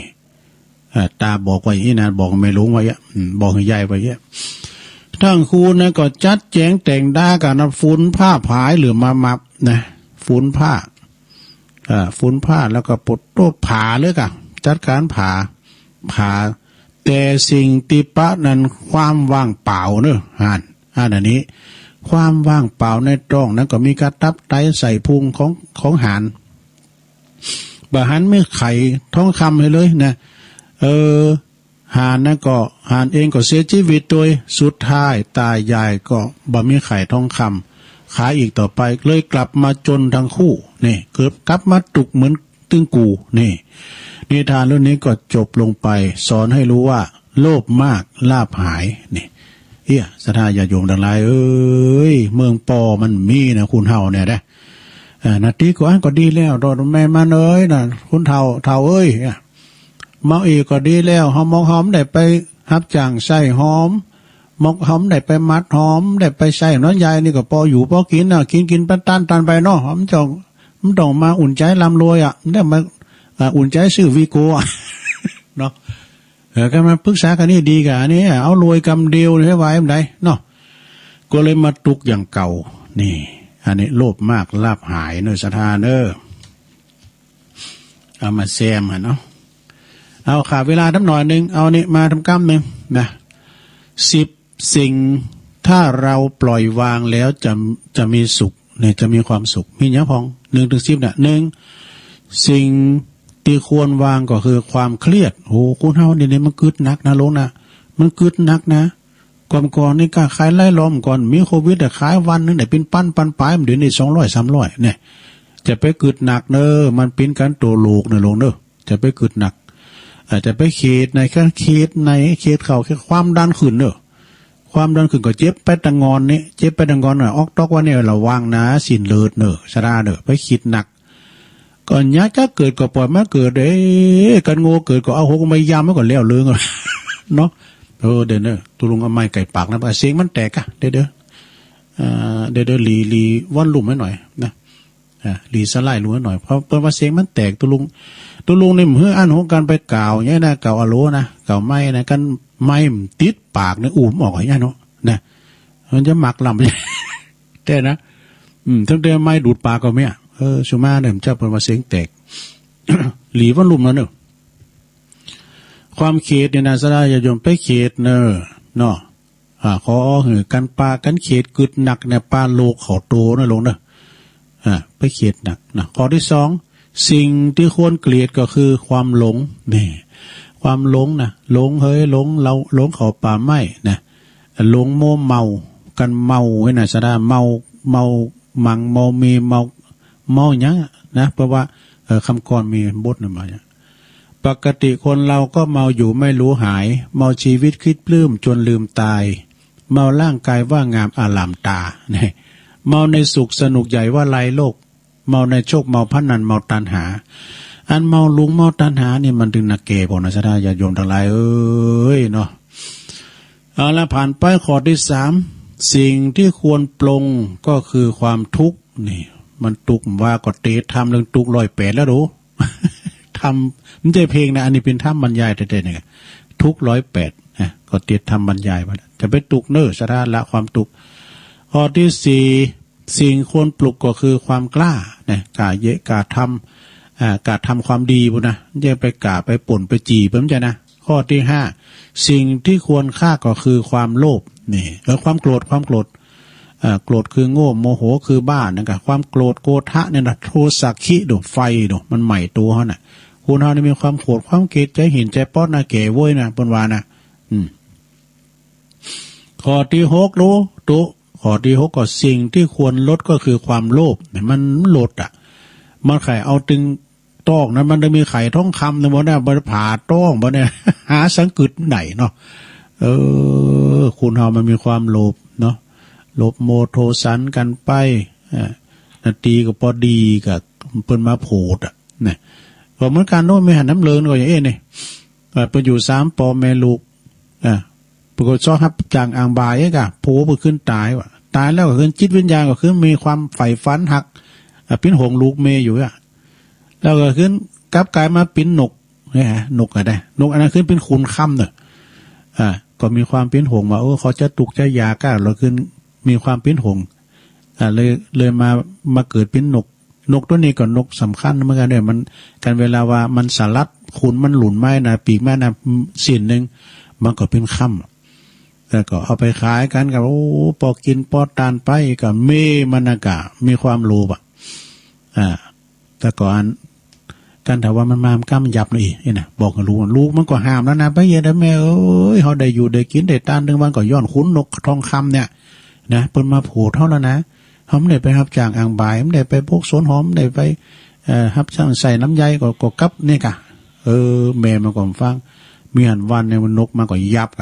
ก็ถอนคุณมดอัดมดอุ่นๆไปไม่คำสักคำหรอนะแล้วนกเราขึ้นมันตายถอนคุณเนี่ยเนาะเลงมาจนว่าคุณมันออกมาก่อนมันก็บินหนีไปกะเนาะลดคือความโลภ7สิ่งที่ควรครบก็คือความดีนี่เปิดปีใหม่ก็แล้วเนี่ยสั่งคุณงามความดีกันลงเนาะ สร้างคุณงามความดีกันไปอู่กับลูกกับหลานปันป้อนให้ลูกให้หลานเนาะสิ่งสิ่งควรมีก็คือสัจจะเนี่ยสัจจะคือความจริงใจ9สิ่งที่ควรชนะคือใจตนนี่ใจตนเฮาเนี่ย10สุดท้ายสิ่งที่ควรทุนก็คือทนเนาะสิ่งที่ควรทนคือนินทานินทานี่มันถึงมีเหมือนกันหมดศรัทธาญาติโยมทั้งหลายเอ้ยนัตติโลเกอนินทิโตคนไม่ถูกนินทาไม่มีในโลกแม้แต่พระพุทธเจ้าก็ยังถูกนินทานะแล้วเป็นว่าแล้วชีวิตของเฮาจะเจริญนี่กันถ้าว่าเฮานิ่ง10สิ่งนี่นะบ่เข็ดบ่หลงบ่ตุกบ่กล้าบ่โกรธบ่โลภทำความดีมีสัจจะมีใจตนแล้วก็คำนินทานี่นินทากับสรรเสริญมันมาด้วยกันเนาะสักเสริญนินทาฉะนั้นก็ศรัทธาญาติโยมทั้งหลายเป็นธรรมบรรณาการสูงใต้นิดหน่อยปีใหม่นี่ถ้าเข้ามาก็คนที่ว่าคบแต่นักบัณฑิตนักปราชญ์กัลยาณมิตรนะเปิ้นดีเปิ้นแต่เปิ้นดีเฮานี่มีเหรอนะเปิ้นดีแฮมแบบนึงก็คือว่ามีเปิ้นปิ้นหมอก็ได้รักษาฟรีอมกำเนาะมีเปิ้นปิ้นทันตะก็ได้จัดฟันฟรีมีเปิ้นปิ้นเภสัชก็ได้ขายยาฟรีมีเปิ้นปิ้นทนายก็เปิ้นจะขึ้นศาลว่าความฟรีแต่มีเปิ้นปิ้นตำรวจก็จะได้ติดหอกฟรี แล้วก็ถ้ามีเปิ้นปิ้นตุเจ้าเป็นพระนะสวดพระไปทำฟรี เด็กก็เนอะสามเณรเอาลักเปิ้นโทรมาเปิ้นจะฮึจ้ะสามเณรลักเจริญไวสาครับครับผมกับไวสาครับผมรู้ความโลภของคนเฮาลูกดีๆก็ปล่อยมันหั่นน่ะมันจะให้เพื่อเขาก็ที่เอาไปหายไปตั้งตัวไปก็นั่นเนาะเอาเปล่ามา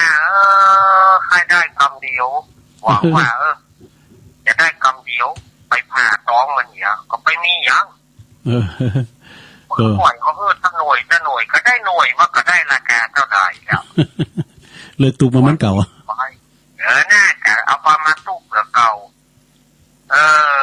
คนเฮานี่มันโลภอย่างเดียวนะโลภมากยะเลยครับเมาชีวิตเสียเวลาเมาสุราเสียความสำคัญเมากับพนันหมดตัวได้กันคงเกิดชั่วหมดหวังดีดูครับวันมากเป็นคติใหญ่ในอาทิตย์ที่ขึ้นปีใหม่นี้นะครับผมขอบคุณเนอะโตคติธรรมนี่เน็ตเนอะขอบคุณอาจารย์เน้นหลักเนอะแล้วก็พุกก็มาแถมพุกก็มามาสรุปธรรมมามีข้อคิดเนี้ยก็เสนอมาเนาะสถาก็เกมมา1ผู้นาปันป้อนปันโจกอวยใจรับขวัญวันปีใหม่นะเกมไปดูไปถึงมันเกินนาทีดู นาทีปลายก็ได้มันเป็นยังผู้ในพระจะปันป้อนปันโจกอวยใจให้คุณเฮาตึงหลวงขอให้คืนธรรมะสีขาวของเฮานี่อยู่ดีมีสุขเนออีกอ่ะนะมันจะว่ามาจ่อจงเอากาตุเจ้ามันใจก็เฮาก็ตึงหลวงอ่ะอีกอ่ะเนาะอย่างตุลุงดอยวานะกะจะโหลดเปิดสายเลยลงตุลุงมดเฝ้าละนะอู่จ้าป้าสายกันไปเดี๋ยวก็จะทำการบ้านสอดทำมาติดไว้พวกเจ้านะพวกเจ้าในตะสืบเจตาก็ให้เนาะรับขวัญวันปีใหม่จะเตียดทำศาลาจ้าจะฮือจ้าผอมกล้ามเกินเนอะแล้วพวกก็มีกิจกรรมเหมือนกันนี่เนาะรับขวัญวันปีใหม่พวกในเปิดจะมาทำบุญตักบาตรการรับขึ้นปีใหม่สักการะปีใหม่เนอะฉะนั้นวันพรุ่งนี้ก็จะมีกิจกรรมไหว้พระหับศีลโยงเข้าบาตรกันเหมือนเดิมเนาะแล้วก็จะห้างเวลาไว้หลายหน่อยเพื่อว่าจะหือพี่น้องศรัทธาญาติโยมทั้งหลายคือเปิ้นได้มาปันโจกอวยใจให้เฮาตึงหลงตึงหลายคืออยู่ดีมีสุขนะกำป้อนนี่มันโมนศรัทธาญาติโยมเปิ้นปันป้อนเจริญพรยายพรนะหลายยายพรเนาะเจริญพรราชการเจ้าโอ้ยายพรมาทำแล้วนะยายพรร้องบัวแดงร้องบัวแดงสันกำแพงเชียงใหม่เจ้าโทรมาหาแม่ยงแม่ยงฟ ฟังเจ้าแล้วก็ชัดเจนดีเนาะวันที่6เนอะเกมมาเนอะขนมศิลป์นะจะคืนเทิดหมายนะวันที่6นะมันเรื่อง วันนี้เนี่ยโทรทำไมติ๊กก็ไม่ได้วะอยู่ เปิ้นโทรลังไม้เดี๋ยวตุลุงโทรไปครับเปิ้น โทรไปจ้างได้ อันก็เกมตัวเนี่ยวันที่6นะก็คือเทิดหมายนะเปิ้นจะไปหอมครูกันหลายเนอะแล้วตุลุงจะไปติดต่ออันแม่ครูแสงเอ่ยมาซอก่อนเนอะแล้วก็จะไปนิมนต์พระอาจารย์เน้นหลักไปเทศธรรมไปสวดไปเทศธรรมเนอะเกมตัวไว้แล้วก่อนเกมขนมศิลป์ไว้นะหาเรื่องกินนิดหน่อยได้เอาอันเจ้าอันปอาจารย์ปนันปุ่นปนันพรมสุริยะมาเฮขวัญมาเวนจานพี่น้องมือฟังไม่ใจหอนจีเชาฟังทางไหนพูดอะไรอากาศจะถอนแต่สุดถอนฟังตามไม่ผูกนึงแต่เขาเน้นเอาหลักไปจะเตะทำเนอะแต่ตุลุงอย่าไปติดต่อนะเพื่อนจะติดไว้ในแม่ครูแสงเอ่ยนะเพื่อจะเอาไปซอกันได้ก็จะไปเอาปุ่นแม่สายพินบุญฮัลโหลโควิดนั่นเนี่ยต่างอกต่างใจเนอะเจ้าเจ้าสาธุยายพรร้องบัวแดงสันกำแพงเชียงใหม่เนาะเปิดจะคืนเทินใหม่วันที่6เนอะเจริญปอนตู้ลุงพี่นันปึ้งมาแล้วโอ้บ่ตู้ลุงอยู่ให้ใส่ยิมก็ไปกับยุ่มไปวันที่8แต่ไม่นอนเลยก็ผมมาติดเนี่ยผมจะไปป้าตู้ลุงมานะโอ้ก็เขาป้าก็หันแล้วนี้ก็ไปป้าทำกะเขาแล้วป้าก็หันนี่ไปจะไปพูดไปโดยนะเกี่ยวโกหนาวล้มไปเลยเป็นยังป้ากันหักอ่ะแต่ยายตู้ลุงประเด็นที่สุขภาพดีก็โอ้อันดีกับอันพอตู้ลุงฉีดคิม3แล้วเป็นยังโอ้ดีละแต่เอาขวดตู้ลุงปีกมาเมื่อยเด้อ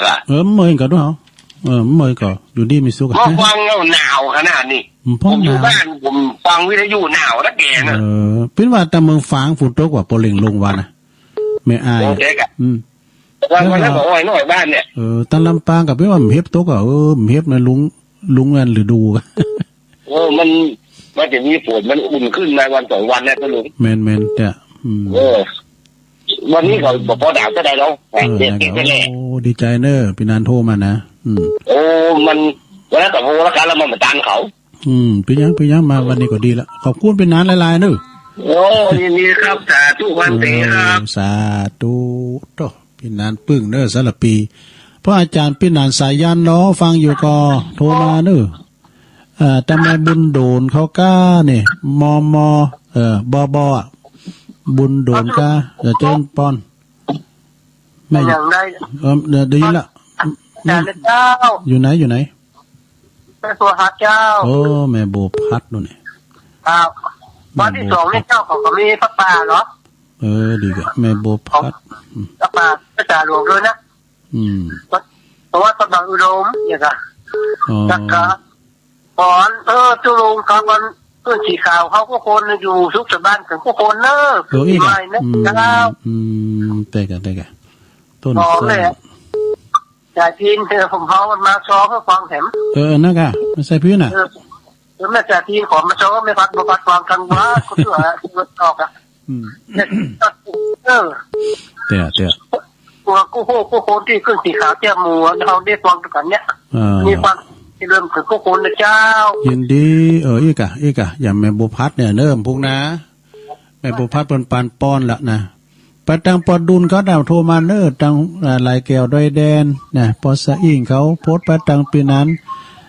ตังงานปีไอ2แผ่นดินเขาเนี่ยเจริญปอนว่าแต่เจ้าท่านผู้ลุงอันนี้อั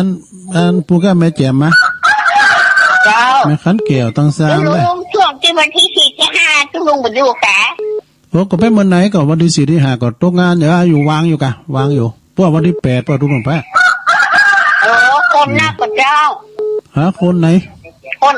นหน้ากับเจ้าบอกว่าวันที่4ที่5จะไปแอวจังหวัดนะได้กับไปเป็นอย่างก่อนมันก่อนจะคุณจะมีหลายดอกมีขันแก้วช่างเครื่องบนมากก็ได้นะกะไม่เป็นอย่างช่างเครื่องบนแม่เจ็มเนาะก็ ก็กันจะมาก็โทรมากันพวกแต่ไปเนอะเอกะสเตอร์ตุลุงสุกเสริญเนาะงานลอยเนาะงานลอยวะสายจอน เจ้าไอ้จะพอจะโทรไปหาตู้ลุงเนอะ โอ้ขอบคุณเนอะขอบคุณหลายๆจ้า เจ้า นี่พี่น้องแม่แจ่มบุกน้ำจะของไก่นะเนี่ยโธ่ไปในนั่งรถประกุนห้อนอ่ะเจริญปอนมาแล้วคุณใจดีเนี่ยคุณอารมณ์ดี ก็จะจองละจองตู้ลุงไว้อยู่วัดแหละหมานขนาดแต่เจ้าวันที่1 2 3 4อีกก็จะมาแล้วค่ะนมัสการนะเจ้าโอ้ขอบคุณหลายๆลุงฮะวันนี้ส่งท้ายปีกองอย่างนึงน่ากะวันพรุ่งนี้ก็ขอต้อนรับปีใหม่ขออย่างให้มันดีๆไปจนตลอดเดียวปี65กู้ตนกู้องขอมีสุขภาพแข็งแรงดีแล้วก็อันเจิญแม่สายพินมาสอบต้อนรับปีใหม่เต้นเนอร์แม่สายพินน่ากะมันถูกนะเจ้าแล้วมาสกัดนะเจ้าคือกำลังใจเจ้าโอ้ขอบคุณเนอะเจ้าสาไปลืมไม่ใส่พินเนอะไม่ใส่พินกูคนเพื่อก็รอฟังกันนะเจ้าต้องทำปีใหม่เอาเด้อเจ้าอดีตเจ้าโอ้แม่จันสมเนอะมันนี่จักหลังกัดแม่สาวเจริญปอนไอ้ฝ่าเจ้าตุลุงเจ้าแม่อยู่ไหนนี่แม่อยู่ปะบองแม่สุมาลีฟองแก้วเจ้าสุมาลีเนาะเจ้าสุมาลีฟองแก้วอยู่ปะบงเวียงเจ้าบางจากวัดพระบาทอุดมเจ้าปะบงก็บ้านของแม่พันธุ์นี่กันนะเนาะจ้าปะบงเวียงขอทุดุงอยู่เป็นสุขภาพแข็งแรงนะเจ้าโอ้ขอบคุณหลายๆเด้อเจ้าจะได้อันไปขี่ไปตามตัวตู้ลุงแถมเมื่อใดกับบูเนอร์โยมไปเมื่ออันเอาต่ำมะเขือไปฮื้อตู้ลุงว่าเจ้าจำได้อยู่เจ้าไปเมื่ออันหน้ากับเจ้าพระสมชาตินะเจ้าแม่น่ะตั้มเขือตู้ลุงมักแต่กับโมมาย่าปวดโทตั้มเขือมันมีประวัติก่อนในตู้ลุงแก่นตั้มเขือกัมมันใส่ไข่ตุ่มเลยนี่ปุดคอด้วยกุลไม่ใช่เจ้าไม่สารเนี่ยตู้ลุงเนอะเจ้าสาธุขอบคุณแม่สุมาลีเนอะแม่สุมาลีฟองแก้วป่าบงเวงเนอะขอบคุณเป็นน้องทางฟางด้วยไม่อายเราไม่ซีจุ้มชิดจันเขาเราฟังอยู่ตั้งพี่น้องตั้งสันห่างแล้วตุลุงจ่าน้อยอำนาจพดประทางปอเล่งนั่นลงเขาหน้านุ่งสูงซ้องเขาตั้งห่างต่ำดูหน้าคำหน้าทิ้นเขาเนี่ยหน้าพันเขาเนี่ยปอเล่งโลดเขาไม่อัมพรปออามรเขาน่ะวงสายยาดูปอเล่งแล้วนี้ปอเล่งจิตเขาเนี่ยเนาะโอ้พี่น้องกันนั่นเนินล่าใหม่ซีย้นจองแก้วนันเนี่ยอุปนันเนี่ยพุทโธอยู่ตามเมืองฝางปินสายปีสายน้องกันได้หมดอ่ะแม่อายแม่ค้าแม่ขานี่ก็มีเนี่ยกระจายกันไปเนอะแต่ก่อนเพิ่นนี้น้ำท่วมดูต้องหลวงเฮาด้วยนะเปิ้นไปก็เป็นดิบเป็นดีกันหมดได้เป็นอีปอมไปเนี่ยก็รวยมาเปิ้นนี้น้ำท่วมหมดอ่ะทางงานตันสทมนตรีเทพวงศ์เขาบุญกาเนี่ยมังกรเขาน่ะพี่น้อมเขาบุญน่ะโอ้เปิ้นเป็นลำเป็นรวยเป็นดีไม่กินกันอ่ะทางเมืองฝางบุญน่ะไม่อายกันเนาะไม่อายเมืองฝางก็มีหลายนะพี่น้องตุลุงเนี่ยมันกระจายกันอยู่เนาะก่อนที่หุ่นจักกันอ่ะต่างคุณต่างอยู่ต่างตุลุงมาออกวิทยุเนี่ยกะตัวออกวิทยุอ่ะเนี่ยหน้าก็ฟังอะไรยินอยู่เนาะเนี่ยแล้วก็เลยเกยกันเนี่ยนี่ซะท่าเนาะเดี๋ยวนี้มันง่ายเวลาว่าไผปิ้นไผตายเนี่ยเขาออกวิทยุเนี่ยเดี๋ยวเขาถึงหูหมดโธ่บุญเด็ดๆเนี่ยบุญกับวิทยุนี่นะการไปหูจักหูเนาะตุเจ้าพันนายก็เนี่ยศรัทธาญาติโยมอย่างแม่จงดีเนาะอันแม่จงดีเนี่ยเปิ้นยังว่าบารมีหนักเหมือนกันเด้อนะบารมีหนักจังได๋เพราะว่ามีบริวารแวดล้อมเปิ้นจะกินจะต้านอะไรเปิ้นไปให้ไปหอมก็บ่สายเมืองฝางก่อนเปิ้นขออันนี้ว่าก็เดี๋ยวจะบ่ได้ลืมแม่จงดีขอเลขทะเบียนรถทะเบียนรถว่ะก็ฉะนั้นก็ศรัทธาญาติโยมทั้งหลายตอนนี้เหลือเวลาทำ15 นาทีก็จะโทรมาก็ได้อยู่เนอะปันจกโอยใจก็ได้นะสายมันเจ้านี่มันถี่ไปหน่อยนะสายมันแรงนี่มันตุดตางเดี๋ยวก็โทรมาเนอะ ว่าเบอร์โทรเหมือนกันเนาะ089 955 6506นี่เนาะตั้งพี่น้องตั้งบันทีรอตั้งลือโลง ไปตั้งปุนเนี่ยตั้งป่าข้าเนี่ยยายคำปันแม่แสงครับพุ่นนะสมรูปพวกประตั้งอาจารย์นิพนธ์ครับพุ่นนะตั้งป่าข้ากาเชิงดอยกันเนี่ยตั้งปุนบอกกับฟังกันหลายเนอะประตั้งองค์คาลงในเมืองตั้งละปูนนี่ก็ตั้งป่าบุกดอนตองน้องเงือกเนี่ยปดโต้ปนฟังกันอย่างน้องโบน้องเกิดมูนี่นะน้ำดิบลงน้ำดิบน้อยโพดไปป่าหกฟ้าเหล่าป่ากอยนี่ตั้งงานไอ้ตุ้ยมันยังโทรมาสักเตือนห้ามเดี๋ยวไอ้ตุ้ยนี่เป็นอยู่เหล่าป่ากอยด้วยนะเหล่าป่ากอยนี่ชื่อเสียงดังพอไก่ชนเหล่าป่ากอยนะวันนั้นไปหันคลิปเปิ้นถ่ายมาเปิ้นอันมาพอนะเปิ้นจุนไก่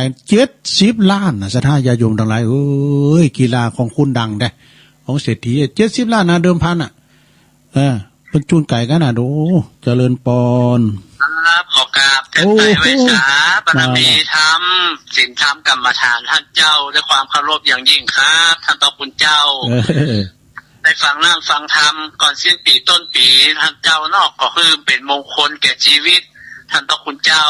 แต่เจ้าก็ได้ฟังแต่เจ้าไม่ได้โทรหาท่านเจ้าสักคำได้ฟังปิติยินดีในน้ำธรรมคำสอนของผู้ใส่เจ้าครับท่านต่อคุณเจ้าวันนั้นซื้อมาเลยอายุเอามันนักละท่านคุณเจ้าจะไปม่วนเหมือนละอ่อนมันถึงหมู่ม่วนครับมันป้นไวแล้วท่านเจ้าลูกหลานเขากินก็พ่อเขาก้าวมันจึงไปอยู่ที่เขาจึงไม่ได้มันป้นไวมันเขาก็จะมีการน้ำธรรมคำสอนฟังก็ติดอกติดใจม่วนใจในน้ำธรรมมันบักก่ายเบื่อท่านพระคุณเจ้าเตะกันครับพออยู่กับละอ่อนเขาอยู่ก็เข้าไปได้ไวเอาเหมือนใจไวเขามันป้นมันโม้นะท่านเจ้ามันอู้ไปเหมือนละอ่อนเล่นไข่ครัวนะเขาเป็นละอ่อนมันก็ม้วนเล่นไข่ครัวบล็อกก๊อกแก๊กเนี่ยมันป้นไวมันแล้วมันเบาละท่านเจ้ามันเหมือนแบบเดียวนะครับเขาเต้นเขาสมมติเขาเต้นเขาห้องเพลงเขาก็พอเขาก็ม่วนก็ดีก็เขาแต่เขาไปใหญ่มันแบบไปละใจมันบอกไปแล้วท่านเจ้ามันก็พอเขาแย่กันมันปีนี้มันหลายอย่างแล้วท่านเจ้านะสวดมนต์ข้ามปีก็บ่มีจะมีจักบาทอย่างก็บ่มีฟังธรรมที่วัดก็บ่มีมันเป็นโรคอีมาเกิดขึ้นเพิ่นก็ของดเว้นขอระงับเนี่ยครับมันก็ใจฟังธรรมจากวิทยุเนี่ยที่ท่านเจ้าได้เทศนาปรารภอธิบายไปเนี่ยก็เป็นมงคลแก่ชีวิตนะท่านพระคุณเจ้าเตกะครับโอ้ดีแต่ถ้าบ่มีวิทยุนะท่านพระคุณเจ้า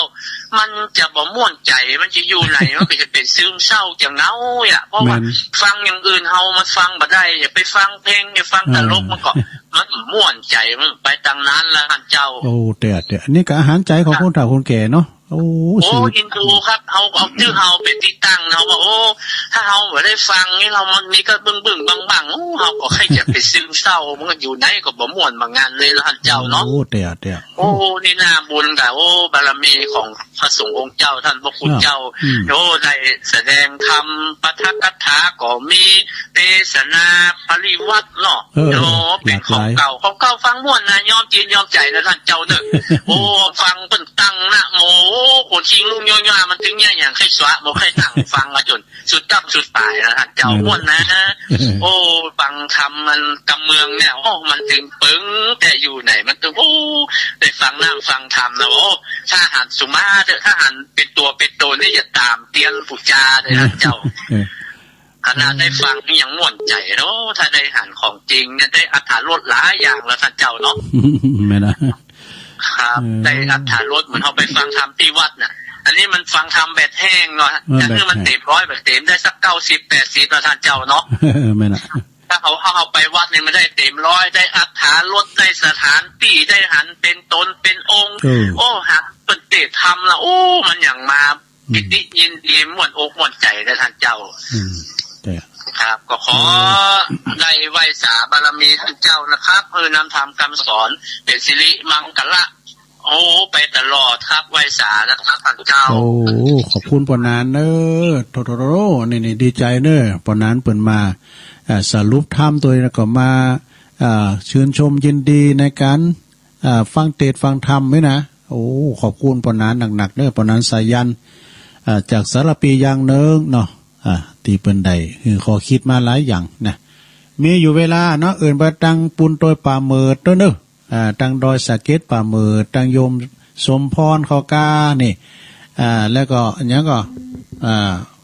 บัวบุญก็น่ะบอบแม่เสียวเจริญปอนคอยจ่าเจ้าคุณลุงแม่อยู่ไหนแม่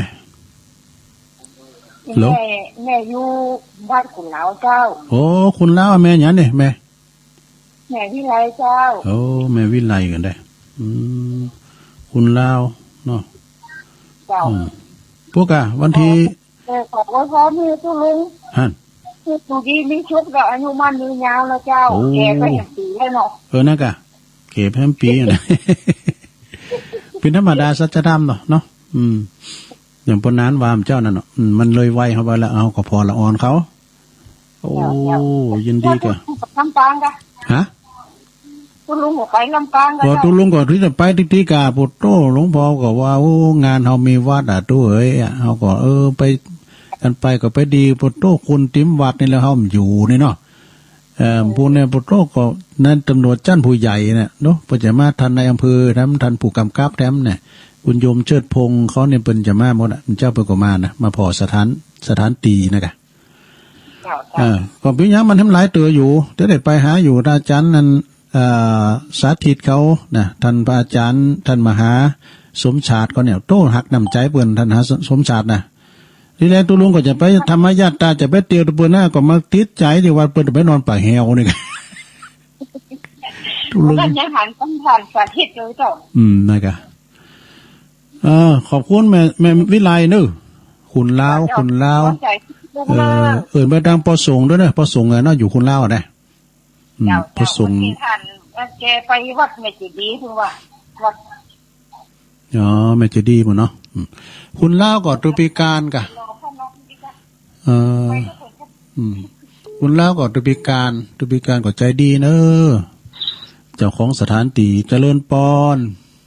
ใบสาเจ้าตุลุงดีแล้วกับนมัสการนั่นแม่เสียวมาแล้ววิสุวัตไปเจ้าวันนี้สวัสดีปีเก่าเนาะวันพุธสวัสดีปีใหม่เนาะแม่น่ะเมื่อน่ะบ่ได้โทรหาตุลุงแล้วแฟนตุลุงมันนักล้ำแฟนครับรายการวันนั้นแม่สมพรเขาก็ไปไปกะไม่ได้ไปจะเปิดสกรรมฉีดยามาใหม่พอดีพวกเอาไปปุ่ม9กับ11ปุ่มก็ได้14ก็ได้เนอะ14กุมภาเนี่ย14กุมภาในตันป่าดอกไม้เฟืองฟ้าแล้วก็ตันเก้าอี้11นี่ยกเก้าฟ้าแล้วก็ตันเก้าฟ้าใบละกาป่านรุ่มอย่างเงี้ยกะแล้วก็ไปมาคราวแล้วมันก็ตกลงที่เริ่มใหม่นะกะไปได้ไปไหนวันนี้กับเมื่อยพอดีไปฉีดยาตึงได้ไปแต่เปิดแต่วันนั้นน่ะปลาในดอยสะเก็ดเนาะเพราะว่าสันทรายเจ้าสันทรายหลวงเนี่ยติดต่อกับปอเมือเจ้าเป็นเขตสันทรายแล้วแม่สมพรก็เป็นเขตตำบลปะไพเจ้าเป็นตำบลสันทรายเจ้าได้กันเนาะเขตติดต่อกันนั่นน่ะเจ้าก็ปีที่คอยเพิ่นได้ไปกันวันนั้นน่ะสายเจ้าฟังเจ้าลงมาเจ้าก็ฟังเนาะแต่บ่ได้โทรเจ้านั่นเป็นยังก่อนไปฟังก็ดีใจแล้วนะโชคดีปีใหม่ขอขึ้นสีขาวนี่โชคดีมีอายุวันหน้าสดใสเหมือนกันคู่คนอายุมั่นยืนยาวตลอดไปเลยบ่ต้องเอา965ตลอดไปเลยเจ้าตลอดปีและตลอดไปเนาะเจ้าสาธุเจ้าสาธุบแม่บัวบุญจากบุญเพิ่นอยู่สันทรายเพิ่นตุลุงได้ยอมย่างเลยฮะจะจบเวลาตุลุงแล้วนี่เนาะจะได้ย่างพวกเจ้าก็ต่อก็ทำเนิ่นพวกเจ้าเกมมาเนิ่นปันป้อนนะไปเกิน2 นาที มันโมนอกโมนใจลงเอ้ยเนาะอู่กันไปธรรมดาแบบลูกทุ่งหน่อยทั้งตุลุงมีลิพีดีลิตองฮะนะขอโทษสายเนิ่นแม่ครูฟองจันเขียวหน่อเมืองพี่น้องตีนด้อยหน่อยเนี่ยนะสะท่ามเจ้าไปก็มาจวยกันเนี่ยมาห่างโคดาโคแม่ครูฟองจันเขียวหน่อเมืองก็ฟังกันถึงวันทั้งลุมดอยนี่หลวงพ่อมานิถาวโรสำนักสงฆ์หอมบุญโตยแล้วก็อุ้ยอินแม่สาบสะเมิงแม่จันดีสันน้ำเมงเนี่ยแม่จันดีเนอ แม่นางอ้วนในร่องกองเข่าแม่จันศรีสุขาจากแก่งโฮรินฝางแม่สวรักษ์เนอชัยปราการเนอแม่สวรักษ์นี่นะคุณแม่กันดาศรีเนตรจากทางดงแล้วก็แม่ทาอยู่แม่ย่อยสันทรายเนอเป็นว่าเป็นไข่ติดเตียงขอเป็นกำลังใจแม่ทาเนอแม่สีมาจากอำเภอเมืองลำปางเนี่ยแม่สีมาเนอแม่บัวผันจากทำตับเต้าเนอะทำตับเต้าชัยปราการนี่เปิดก็ฟังอยู่โยมพรจากป่าเศร้าในตัวแทนพี่น้องอุโมงค์หลับปูนเนอะพี่นันเชียนเนอะพี่นันเชียนอันนี้ปลามน้องโบนะแล้วก็แม่บัวคำแม่งอนขีเล็กฝางเนอะอันนี้ช่วงแรกนะช่วงที่สองก็มีสามเณรเอาลักปันโยนนานเอาเนี่ยเนอะไหวสาเนอะผู้ก็โทรมาแถมเปิ้นก็มาสรุปทำตัวยายพรร้องวัวแดงจะไม่ลืมเนอะวันที่6นะเกมไว้ขนมศีลน่ะจะหาเรื่องกินเนี่ยมาเนาะดังนี้เกมไว้ถึงเปิ้นมาหอมโคหัน จะไปติดต่อแม่ครูแสงเอ่ยเกินจังซอนี่คณะดาวลุ่งกำไดก็กระเบิดติดงานที่หันที่นี่ก็จะไปเอาไม้สายพีนมาซอเนอะแต่จะเอาปีนานปุ่นปีนานเมืองฝางปุ่นอ่ะนะปีนานนั้นพรมสุริยะ สันไส้ของหน่อยแล้วก็มีแม่สุมาลีอันเดิมกะแม่โบพัดกุลันปีนันปึ้งกับปีนันปึ้งสารปีนะอันนี้ก็เปิ้นก็โทรมาให้กำลังใจแล้วก็แม่โบพัดกุลันด้วยต้นสานฟางฟังตลอดแม่โบพัดนี่นะเปิ้นกินเปิ้นตาที่ไหนก็ไปแล้วก็แม่ขันแก้วตั้ง3นี่อยู่จังเคิงบนเนอะแม่แจ่มนะอันนี้หนึ่งเดียวจากแม่แจ่มนะเปิ้นถึงโทรมาเป็นประจำเป็นตัวแทนพี่น้องแม่แจ่มถึงเมืองนะเปิ้นฟังแม่จันโสมานีจากอนิลังกาศแม่สาวเนอะอสมดีเด่นแล้วก็แม่สุมาลีฟองแก้วอันนี้อยู่ป่าบงเวงเนอะปนนั้นสายันโอ้อันนี้นักปราชญ์เนอะปนนั้นสายันดีใจเนอะสารพีอย่างเนิงเปิ้นมาถึงขอคิดหลายอย่างนะขอบคุณปนนั้นเนอะปนนั้นสายันแม่วิไลขุนลาวเวียงป่าเป่าสุดท้ายบแม่บัวบุญปูนเปิ้นอยู่สันทรายพุ่นนะขอบคุณเนอะทั้งหมดนั้นก็ได้เศร้าสี่สายด้วยกันถึงชงแรกชงที่2เนาะเอาละไปหมุนคืนไปไหนนะลงเนอะกับเดียวเฮาก็มาฟังกันภาคสนามถ่ายทอดเสียงนะจังอาจารย์พระครูอภิวัฒนวิกรมท่านพระมหาสมชาติชาตปัญโยอุทยานนะพระอุทยานบุญเนอะแต่มันลำปางอุทยานธรรมเปิ้นจะได้ถ่ายทอดเสียงให้สถาได้ฟังกันฟังภาคสนามแล้วก็ถึงกลางคืนตัวเนาะลืมหัวเปิ้นก็จะมีรายการต่อตุลุงอยู่จ้านะผู้หมวดเนาะผู้หมวดชัยพร5 โมงเนาะถึง6 โมงแล้วก็พวกเจ้าก็เปิดจัดต่อจากตุลุงตั้งแต่ตี 5ไปเนอะจนถึงปุ่นเนาะสิ้นสุดรายการตุลุงก็จะเอารายการก็ตี 1ตุลุงมาละดูตุลุงทองจบก็เปิดเพลงจับพอดีนะ3 โมงก็เข้ารายการพวกนี้จะสืบชะตานะมีเจ้าภาพอยู่วันเกิดของเปิ้นพวกนี้มี 2-3 ท่านเตหูนี่ก็มีแม่จันเรือนใสนี่แม่จันเรือนใสนี่เปิ้นจะไปสืบชะตาปุ่นเปิ้นก็ไปปุ่นนะที่ลำปางเนาะแล้วก็แม่สีทรเปรมจิตอันนี้ก็ครบรอบวันที่1ในวันเกิดเปิ้นนะแล้วปอมยังแฮมคุณเนี่ยกันเดียวกันรับผลในไลน์ปอนได้ให้เกิดเนาะพวกจะสืบชะตาเนาะนำรายการจากลาสถาไปก่อนเนอโจดีมีใจเหมือนกันจุโคจุตานเนอจัตตาโรธรรมาวัฏันติอายุวันโนสุขังปะลา